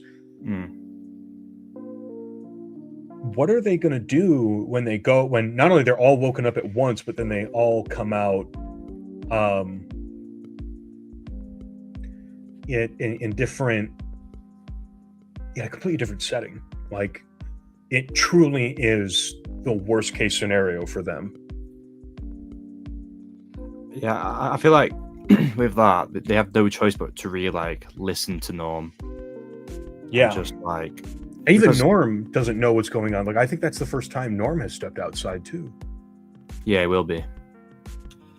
Well, actually, he saw Lucy leave, so he's seen the outside, but he hasn't been outside. Oh yeah, he's seen the outside, but yeah, like he knows shit is fucked, but he hasn't actually been outside. Yeah, Stoner Cat, I'm definitely excited to see too, where all of that is going to go with Vault Tech. And also because Hank too, like Hank, when he contacts Robert, he's like, or what he thinks is Robert, he tells him like, nobody from Vault Tech knows I'm here. Like he escaped from Moldaver. He didn't go back to Vault 31. He went to New Vegas. Yeah.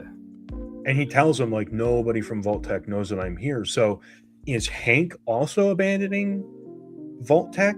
Like, I think he's just trying to like take control over Vault Tech. Like, because I feel like he knows there's no real leadership anymore. Yeah. So he's just like, I'm gonna rule. I'm gonna take over whatever I can.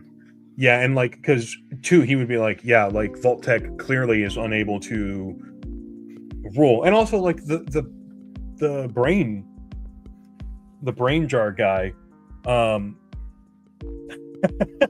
Stoner Cat.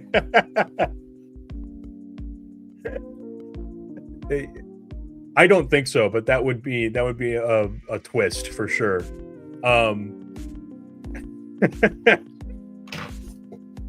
If the brain jar guy is obviously like an incompetent freak, you know. Oh, yeah. And like when he's the future of the human race can only be directed by like one thing, and I think he says like middle management or something, which is like as if though he knows everybody at the top is a fucking moron, doesn't know what's actually going on, and everybody at the bottom is just like to Vault Tech basically just, you know, proles. They're just meant to do work and shut up. And he's just like, it's obviously us, the you know, bloat middle management people who make everything run, and he's still obviously like, all Norm has to do to stop him is just like kick the little syringe and put his boot on his little jar to stop it. So yeah, Hank probably does think like we're just gonna abandon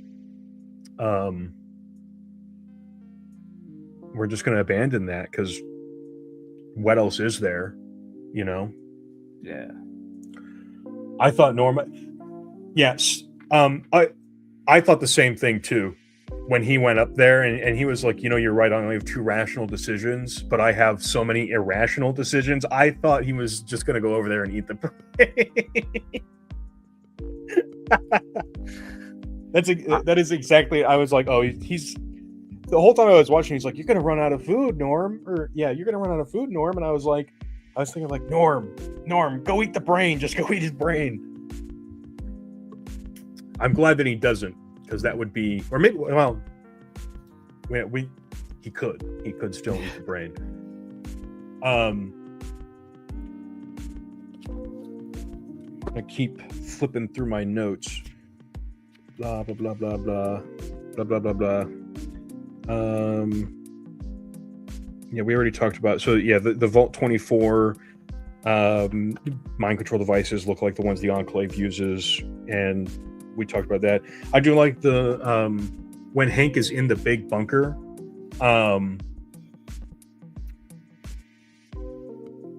We see him don the golden Pip-Boy. Well, obviously, just a straight reference to the Pimp Boy 3 billion. I thought that was a really nice touch.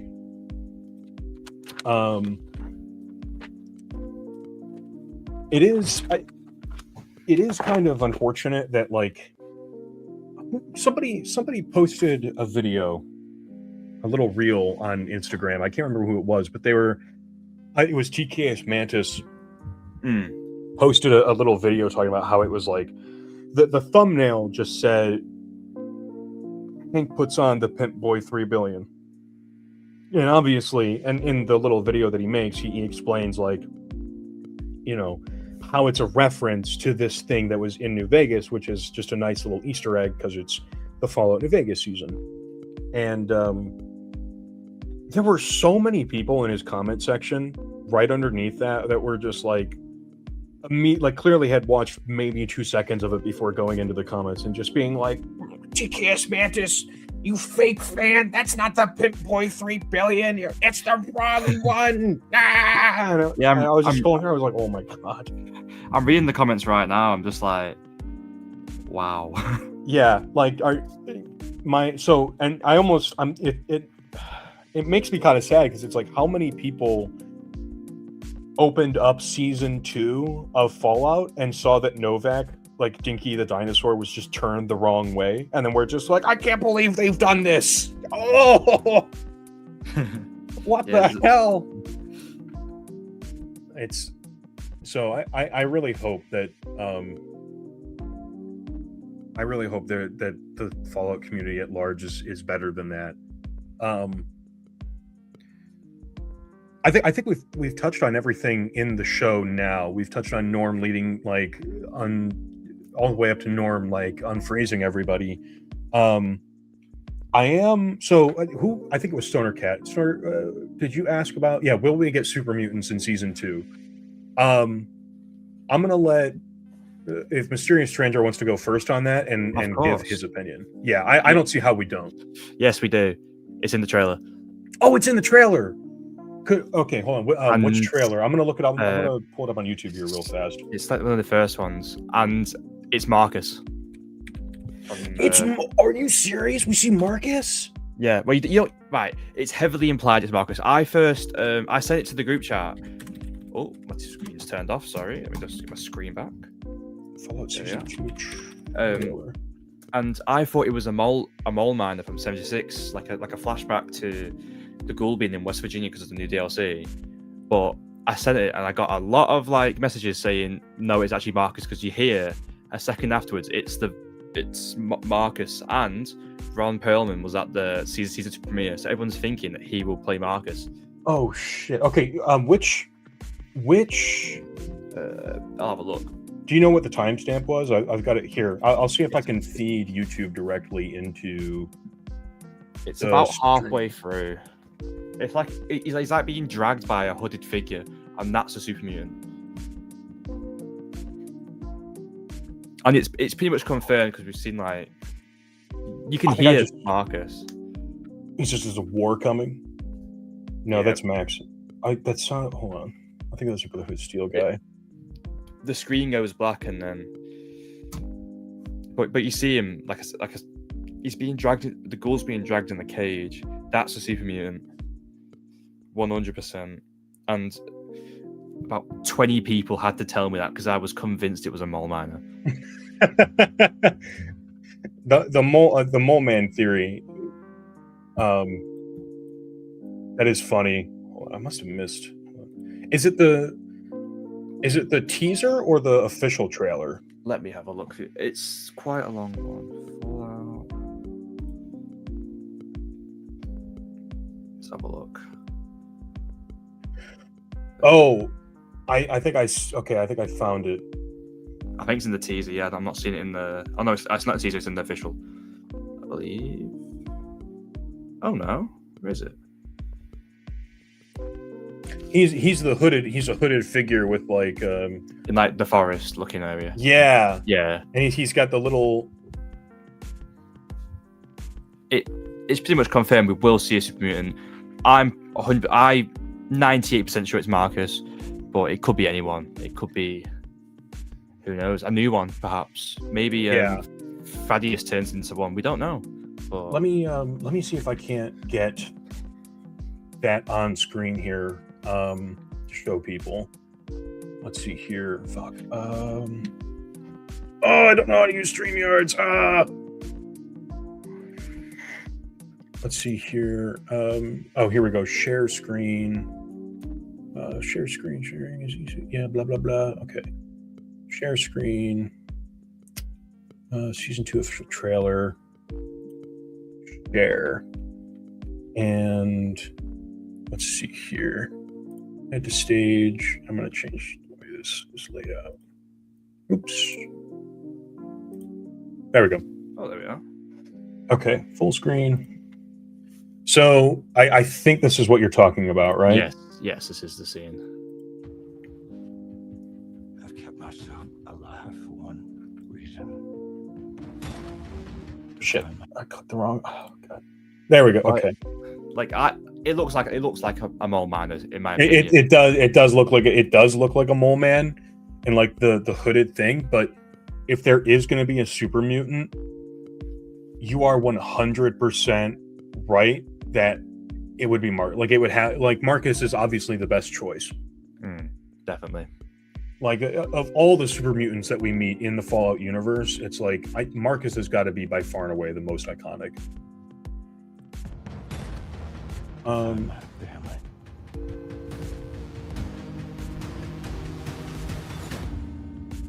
Well then, you're gonna need friends.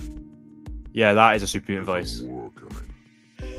Okay, That so sounds- part of me, I see how that could be a super mutant voice, although I do wonder, it kind of sounds like the sound of a Brotherhood of Steel Knight talking through the power armor, and then it immediately goes into this shot of the Brotherhood Civil War.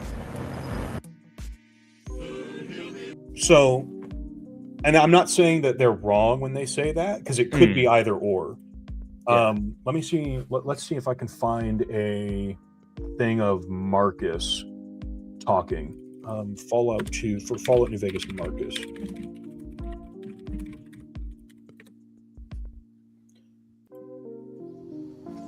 See if it's the same sound. Welcome to Jacobstown, human. I don't know. I don't know if that is Marcus. Yeah, Marcus sounds a bit too like lighter toned. Yeah. Yeah.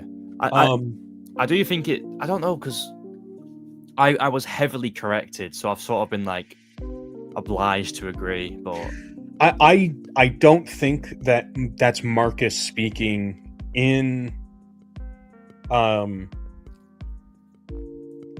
that.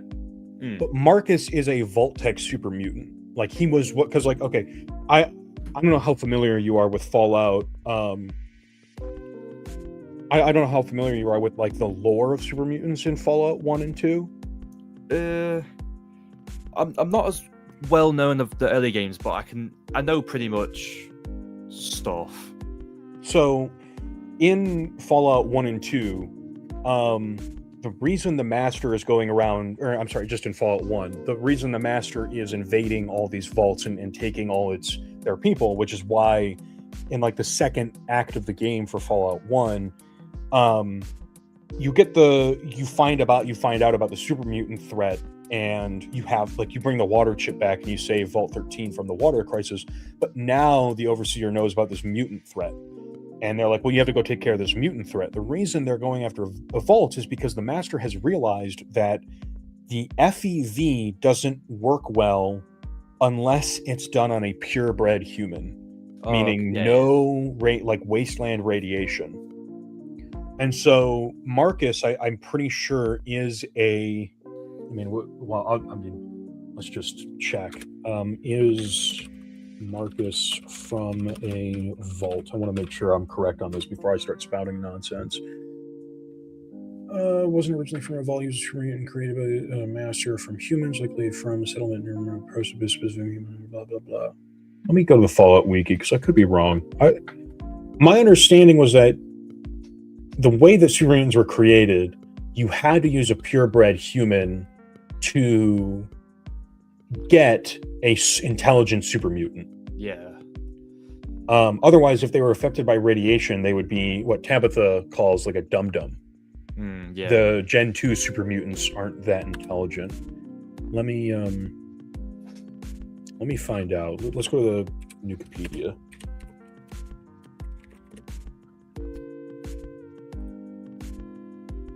And check this out because I want to make sure I'm right. Oh my god. Fine.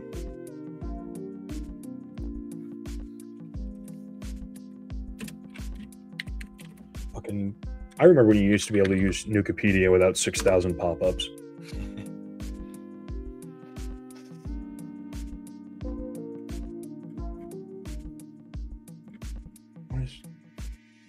My guy, I just want to find out about super mutants. See all results for super mutants.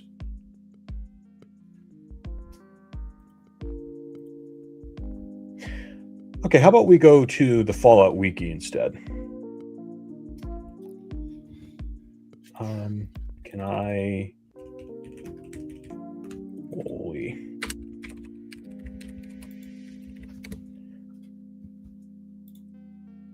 The Fallout, independent Fallout wiki. Okay. I've talked to these guys before. If your website crashes my browser because it's so filled with ads, I'm going to message you guys and be like, what the fuck? And whoever's running Nukipedia, fix your shit. It's an unusable website.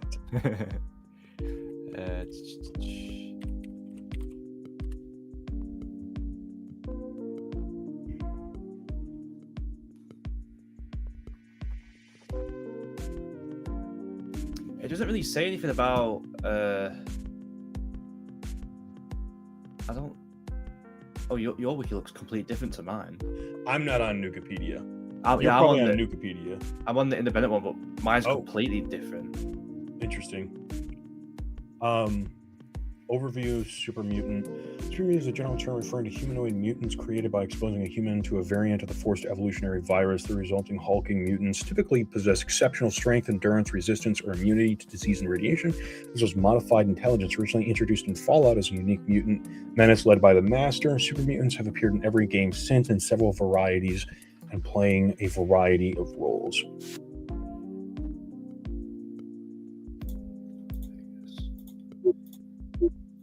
Beginning at West Tech, mutating from humans. In January 7, 2077, FEV research was transferred to the Mariposa military base to continue under the lead of Leon von Felden and Robert Anderson. Vats of the virus were prepared as a basis for further development and human experimentation, with a near 100% success rate on lab animals, granting an approximately 60% increase in size and potential 200% intelligence increase.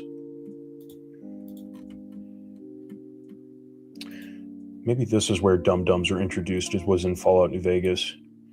A group of supermutants led by Marcus founded a settlement at Black Mountain using the radiation at the site as a natural deterrent to humans. However, a rift gradually developed between him and Tabitha, a Nightkin officer from Unity being the Master's army. When Rhonda and her robot companion broke down, her mental condition deteriorated. She gradually began to ignore his leadership. 2 years later, things came to an end with no prospect for cooperation, and clash between Nightkin and first-gen super mutants becoming more and more commonplace. Marcus left Black Mountain to establish Jacobstown. Jacobstown became a haven for first-generation super mutants with a significant Nightkin population led by Davison and Keene. Enticed by the research and development efforts of Dr. Henry working on a cure for Nightkin mental illnesses caused by their Stealth Boy use, Davison's group of Nightkin eventually left Jacobstown and attacked the Bright Brotherhood in their quest to find Stealth Boys. Black Mountain became the center of State of Utopia, home to a very hostile group of Nightkin and second-generation super mutants under the command of Tabitha. They harass travelers and merchants on the I-15 for supplies and food, although the victims reported the matter to the NCR Rangers. They were unable to divert men and resources to take care of the problem. Some mutants elsewhere were subject to attack, capture, and torture. Some politicians even began campaigning on an anti-mutant platform to gain votes. I know Marcus talks about the difference, but I guess it... let's see what it says about Marcus. Quotes.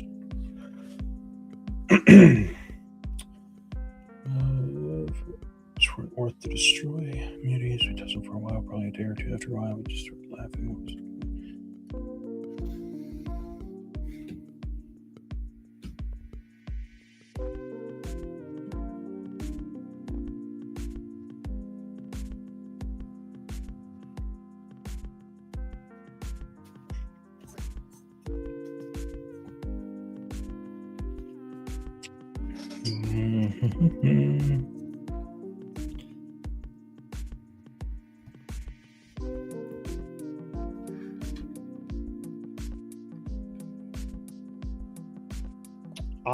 Okay, maybe I am just tripping.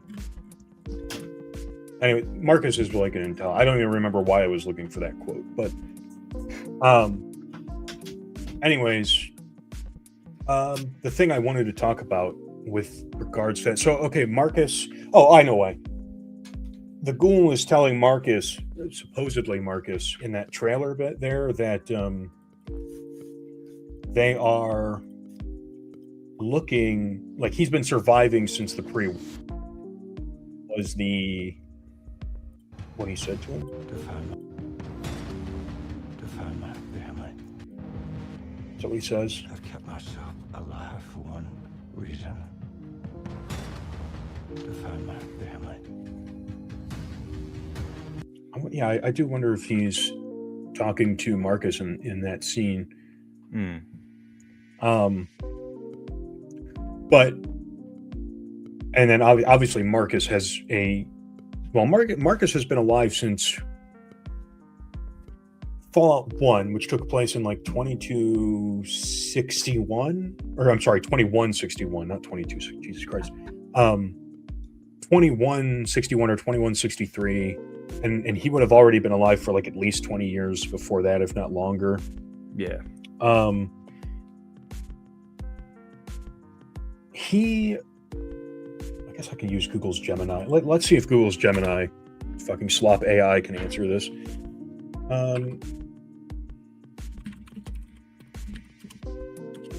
Why are first generation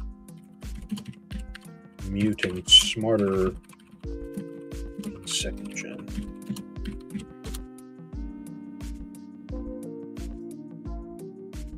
First generation mutants, especially from the Masters Unity and Fallout, were smarter because they were created from relatively radiation-free subjects like vault dwellers, using a specific, carefully crafted FEV strain that preserved intelligence. Well, okay, does it have a link to where it's pulling this from? It was noted by the... Oh, it's Nukipedia again. Oh, God. Oh, ads, so many ads. Oh my God, just let me read, please, Wiki, let me read.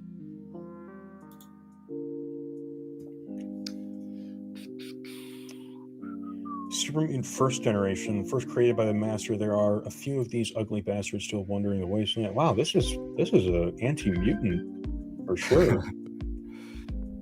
But less intelligent due to retransformation, generational radiation, and mild.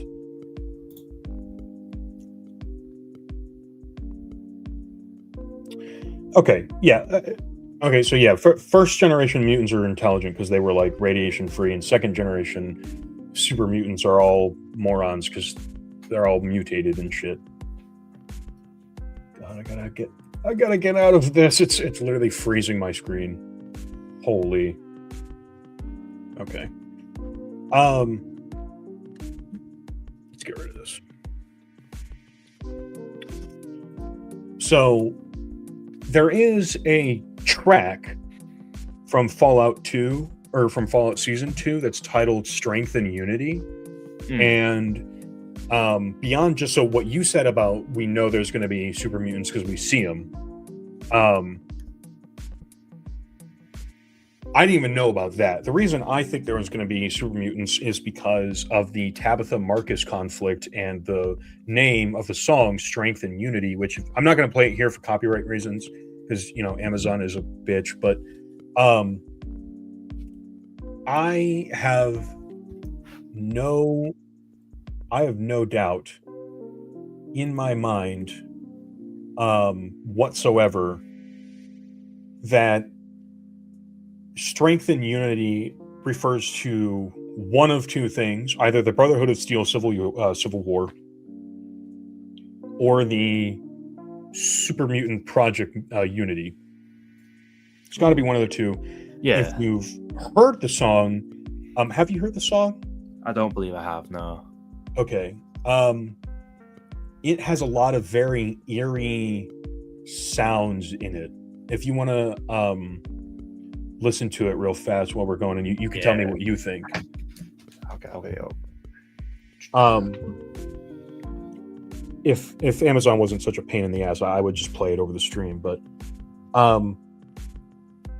it is very interesting to me that they specifically use the phrase Unity because of the name Project Unity. And there is in New Vegas it's a very, like, it happened before the events of New Vegas, but there's like a super mutant civil war in the subtext of New Vegas. And one of the things that happens in Jacobstown is that if you don't help the mutants figure out what's going on with the Nightkin, they do just abandon they will just abandon Jacobstown, especially the Nightkin.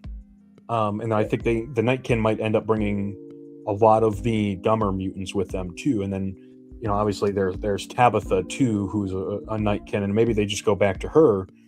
It's possible that Strength and Unity could be referring to all the, like, the bad mutants of New Vegas, like the Nightkin and stuff, gathering and rebuilding their mutant army. Yeah, definitely. I gave it a listen. I understand what you mean by, like, a bit eerie. It's like it doesn't have the same brass that like a Brotherhood of Steel song has. Yeah, exactly. Yeah. So and I listened to it. I was like,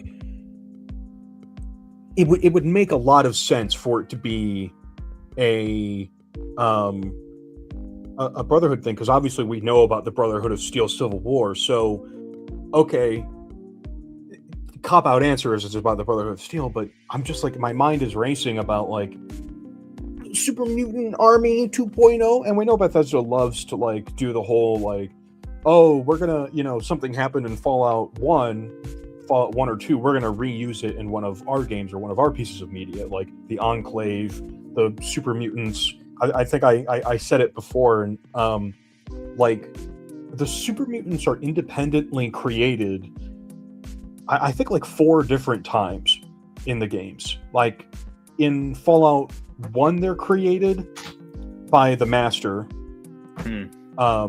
Fallout Super Mutants being like enemies in the wasteland to fight. Now, obviously, like there's plenty of West Tech locations that probably would have experimented with FUV, but like they were created by the Master in Fallout 1. They were created by, let's see here, in Fallout 3, they were just created in that vault. Yeah, is it Vault 84? I believe. Yeah, I think you're right. Yeah, Vault 84. And that's why they're pillaging the Capital Wasteland is to find new people to turn into mutants or look for new FEV because they're running out of FEV. Like it's their extinction event.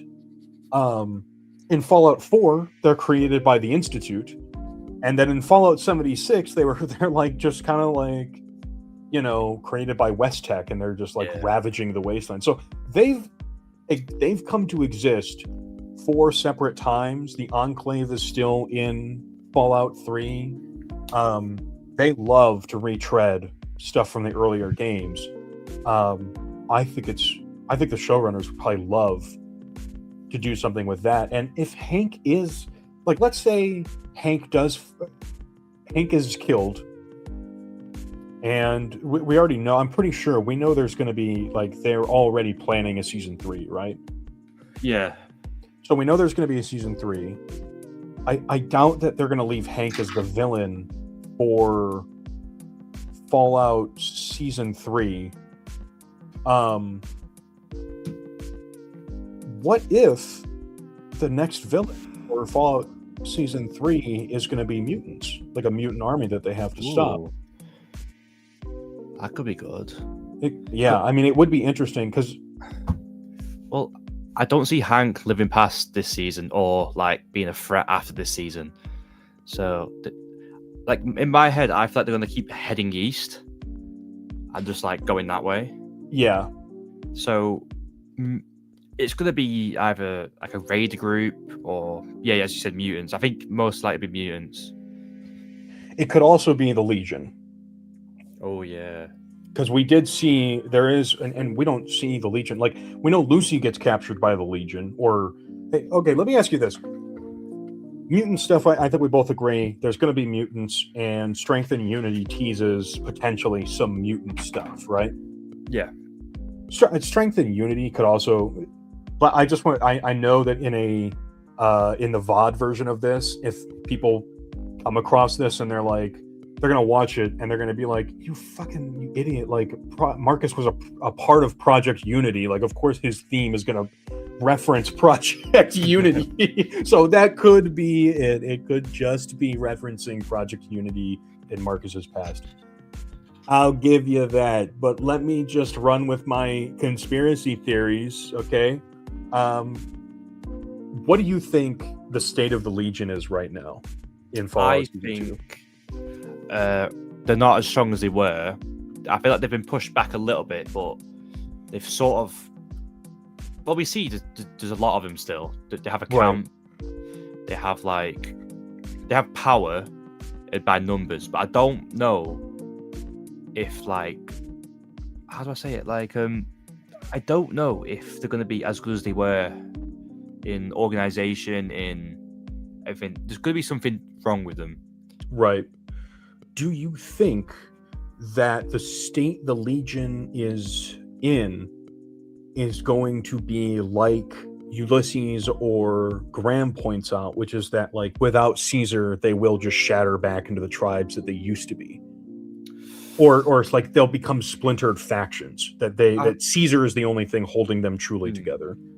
I think the factions is probably the best one. I feel like they're probably like spread out a bit. They're still under like the title of the Legion, but they each have their own little leader. Like I think Macaulay Culkin's playing the leader of like a nearby faction, and there's gonna be another one, and so forth. Like all the factions call themselves the Legion because they think they're the true Legion. Yeah. I think that's about where I'm with it too. I think they are a fractured group. They're not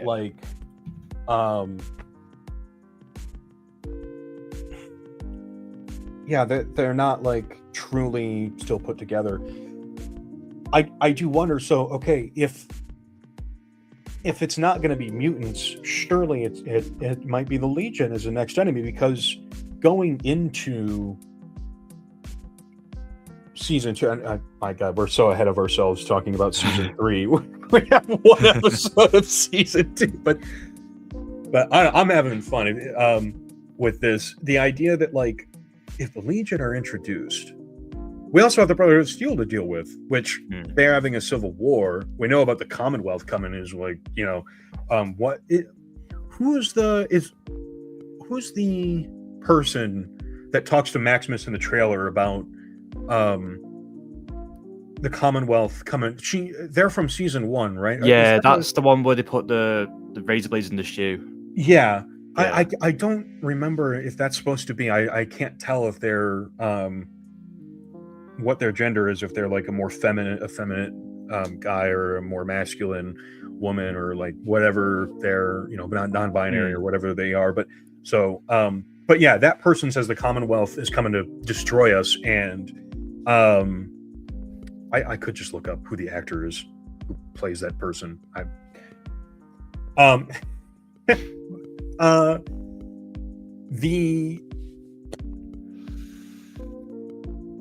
The Brotherhood could also be a potential new threat, because obviously, like, they were kind of a background threat the entire time they were a main threat in season 1. Well, I think that we know it's gonna be like Elder Maxon's Brotherhood from the East Coast have come over, so I feel like they're going to wipe out the West Coast. The East Coast is a lot more militaristic. They have more firepower, while West Coast are like, I guess religious in technology. They do all that like religious stuff. So I think they'll be wiped out quite easily. And then I feel like the East Coast are going to try to just take over what they can. Yeah. So yeah, I feel like they will become a threat, especially to Maximus if he escapes, because we see he just run off, and maybe they're after Maximus because he has that blue thing as well. He has the energy thingy from the poster. Oh yeah, wow, yeah, you're right. He does have that in the poster. And so you think that's like a literal Maximus isn't holding it in the poster as like a symbolic thing. It's like he probably does, like he escapes with it. Yeah, I think he's the one either sides to have it in the Civil War. So he's going to run off, and then they're obviously going to find out who's took it. It's going to be Maximus and whoever's in the power armor, and then they'll be. I feel like that'll lead into the threat in season 3, like one of the threats at least. Yeah, I think you are 100% right. And also Bethesda loves the Brotherhood of Steel. Like they love using the Brotherhood of Steel in everything they make for Fallout. So I don't think we would ever get a season of a Fallout TV show where the Brotherhood of Steel wasn't playing a significant portion of a role in the plot.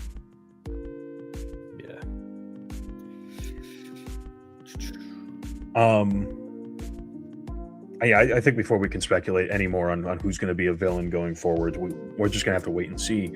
Yeah. I do love Macaulay Culkin being in the Legion. I think that's such a funny idea that like the Home Alone kid is leading this army of slavers. There's the scene where he stabs the guy. He's like spurting blood everywhere. And Macaulay, it's just so funny to see Macaulay Culkin in that role. Yeah, definitely. And then Lucy gets captured by the Legion, which is also going to be an interesting thing to see.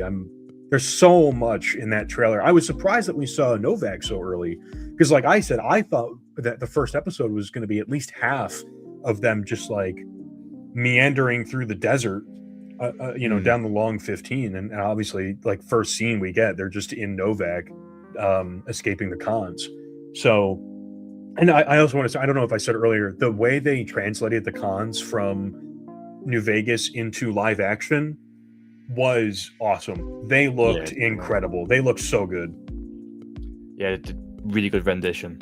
Yeah, like even the pants, like they got the layered. I don't know what you would call that design of armor, but like the cons love that like samurai armor look. They used it on their helmet depiction with like the skull and then the samurai helmet.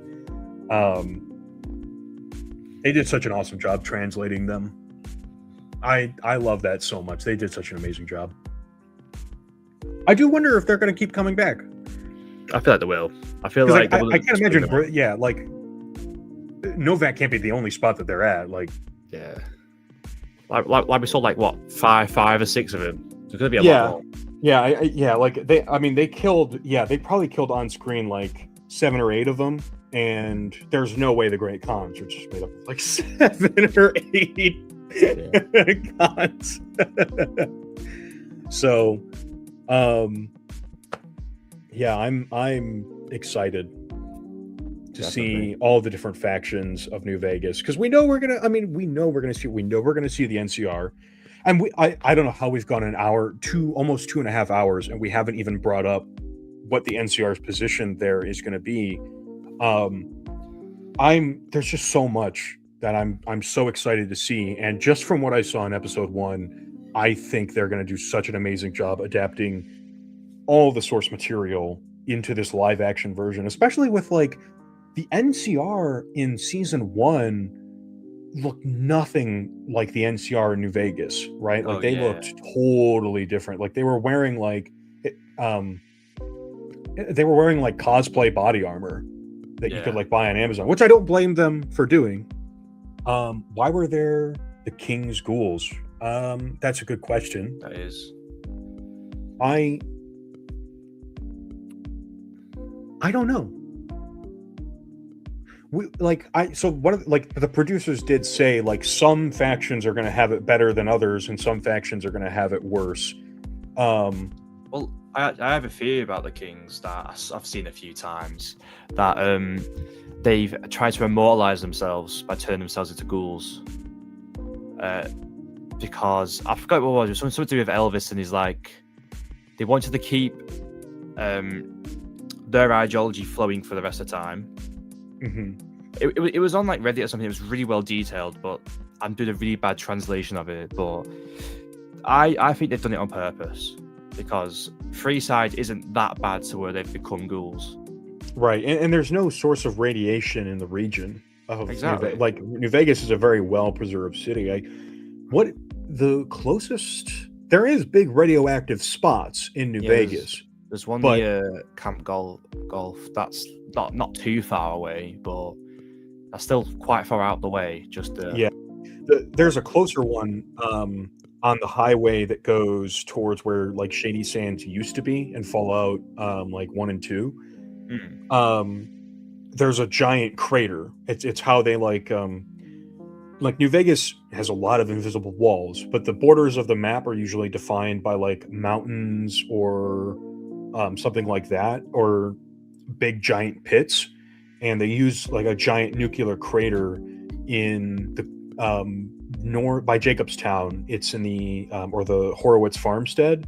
It's at the if anyone wants to go find it, it's the northwest corner of the map. If you just follow that highway going northwest, you'll eventually run into it. It's just an enormous crater, and I think it's radioactive. I know if you walk into it, you just die instantly. Yeah. It's just a giant kill box because they don't want you to venture beyond the bounds of the map, obviously. And it makes sense as to why the NCR has such a difficult time holding the region, is because the Long 15 is the only way in. There's a giant radioactive nuclear crater on the only other highway that goes into the region. And the Divide was also a supply line, but it's the Divide. So kind of a shit show there. Yeah, I don't really see how else it would have happened unless because in the trailer they got to New Vegas, right? And there's just people walking around. Yeah, but They're they just- kill the ghouls. They kill the Kings outside the strip area, Yeah, like the Freeside. So by the maybe they sign, moved right? out. By like between the strip and Camp McCarran, correct? Yeah, it's Yeah. like it's like a little Tops casino place. It's not the actual Tops. It's like a little like I don't know if it's like a little like shop or something, Mhm. but they're not on Freeside. They're not on the strip. So I think maybe they ventured out and then just I don't know. But that's a question we'll have to find out. Yeah, that I think of all the things that we see in the trailer is by far and away the most baffling one. Yeah, definitely. It's definitely the most out of left field thing. I also think it would be it's the Kings. They're a fun faction in New Vegas, but I definitely am not going to be like heartbroken Yeah, no. if they're all gone. I almost do hope though that we do get to meet the King in I hope if he is a ghoul, I hope he's like just a regular ghoul. I hope he's not feral. Yeah. I really really, really want to see how Lucy, Cooper, whoever would react to the king. I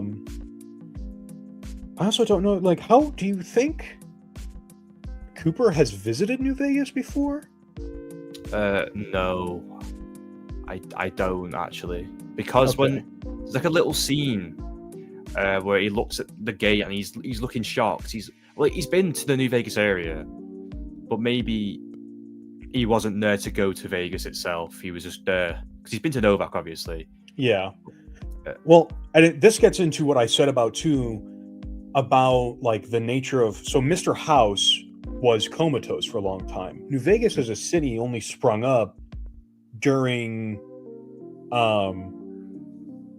the events of only about like maybe 10 or 20 years prior to New Vegas like actually happening, 2281 or whatever.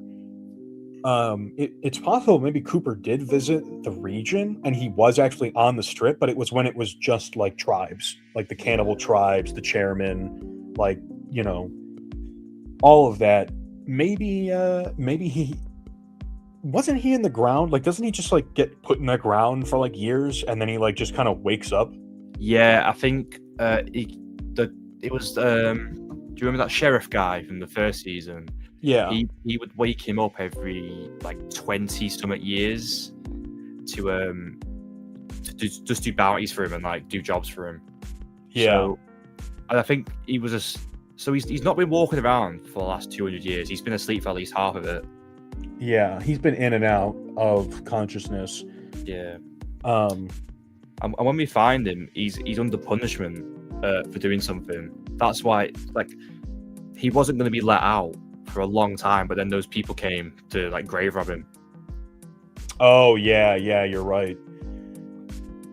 Yeah, there's a lot of stuff from. I should probably rewatch season 1 again because I only just rewatched it about maybe a month ago, and there was still so much I was seeing, and I was like, oh, I missed that on my first watch through, so I think I'll rewatch it again. I'm super there's so much that they show, and I just want to see all of it. They released season 1 all at once, and season 2 they're like, okay, 1 week at a time. I mean, it is a smarter move. It gets the hype going, like just like this, like we're discussing. Yeah, what we're doing, yeah, exactly. And I'm for anyone who's catching the VOD and stayed for or Stoner Cat, who's still hanging out with us. I do plan on, I'm sure Mysterious Stranger here is going to want to hang out too.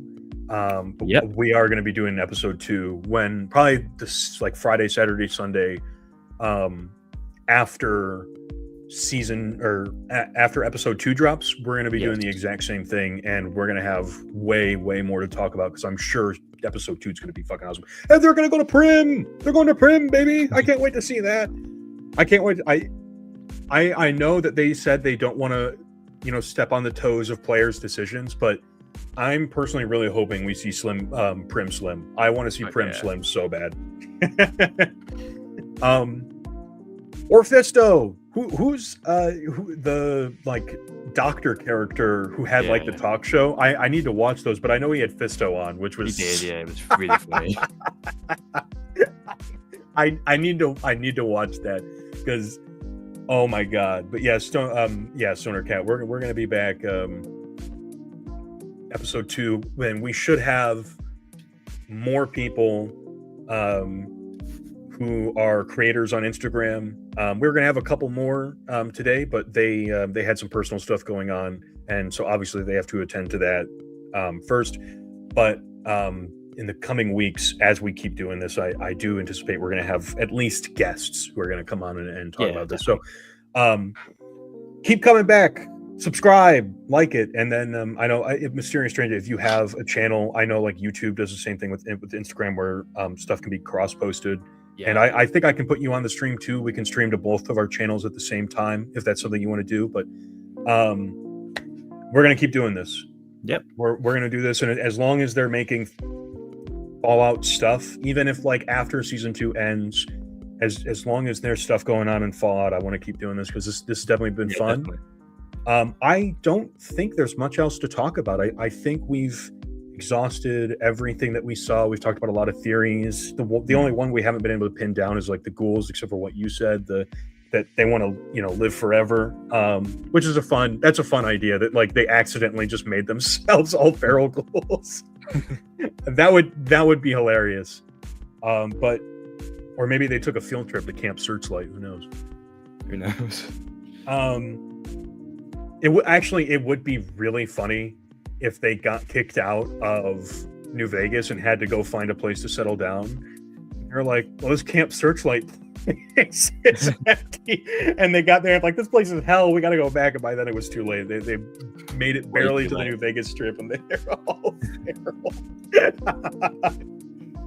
Oh, man. Oh, all right. Mysterious Stranger, if you've got anything else to say, if you have anything you want to plug, anything like that, probably now's the time. Well, I've got TikTok, Instagram, and YouTube, all with the same sort of like names, all Mysterious Stranger. Please follow. I've had a really good time doing this. Definitely will be back again. Really had fun. Just getting it all out of my head. Thank you for making this. This has been really fun. Oh yeah, and next time, do you think aliens will ever show up in the series? Yeah, in the they're definitely going to be Easter eggs for sure. They've been 51 definitely. Yeah. Stoner Cat. There'll definitely be aliens. They're in Fallout 1. They're in Fallout 2. They're in Fallout 3. They're in Fallout 4. They were in New Vegas. They're definitely going to be in the show at some point. I have obviously YouTube. I was doing a playthrough for a little bit. I want to get back to editing those videos because I have like year-old clips that I need to edit back down again. And then I also have my Instagram. I haven't been so active on it because I recently finished cosplay, but I do build props and stuff like that. And I just like to interact with the community as a whole. So you can find me there under the same username, the Mojave Mailman. Follow Mysterious Stranger. He makes great stuff too. He's always fun to listen to. He's got a wonderful voice, as you can hear. Thank you. We will be back. I'm not going to set this to a specific schedule because I do want to accommodate as many people who would like to share their opinions as possible. So, just keep an eye out, subscribe, hit the bell notification so you always get notified when I put new stuff up like this podcast. And we will catch you guys next week. Take care, y'all. See ya.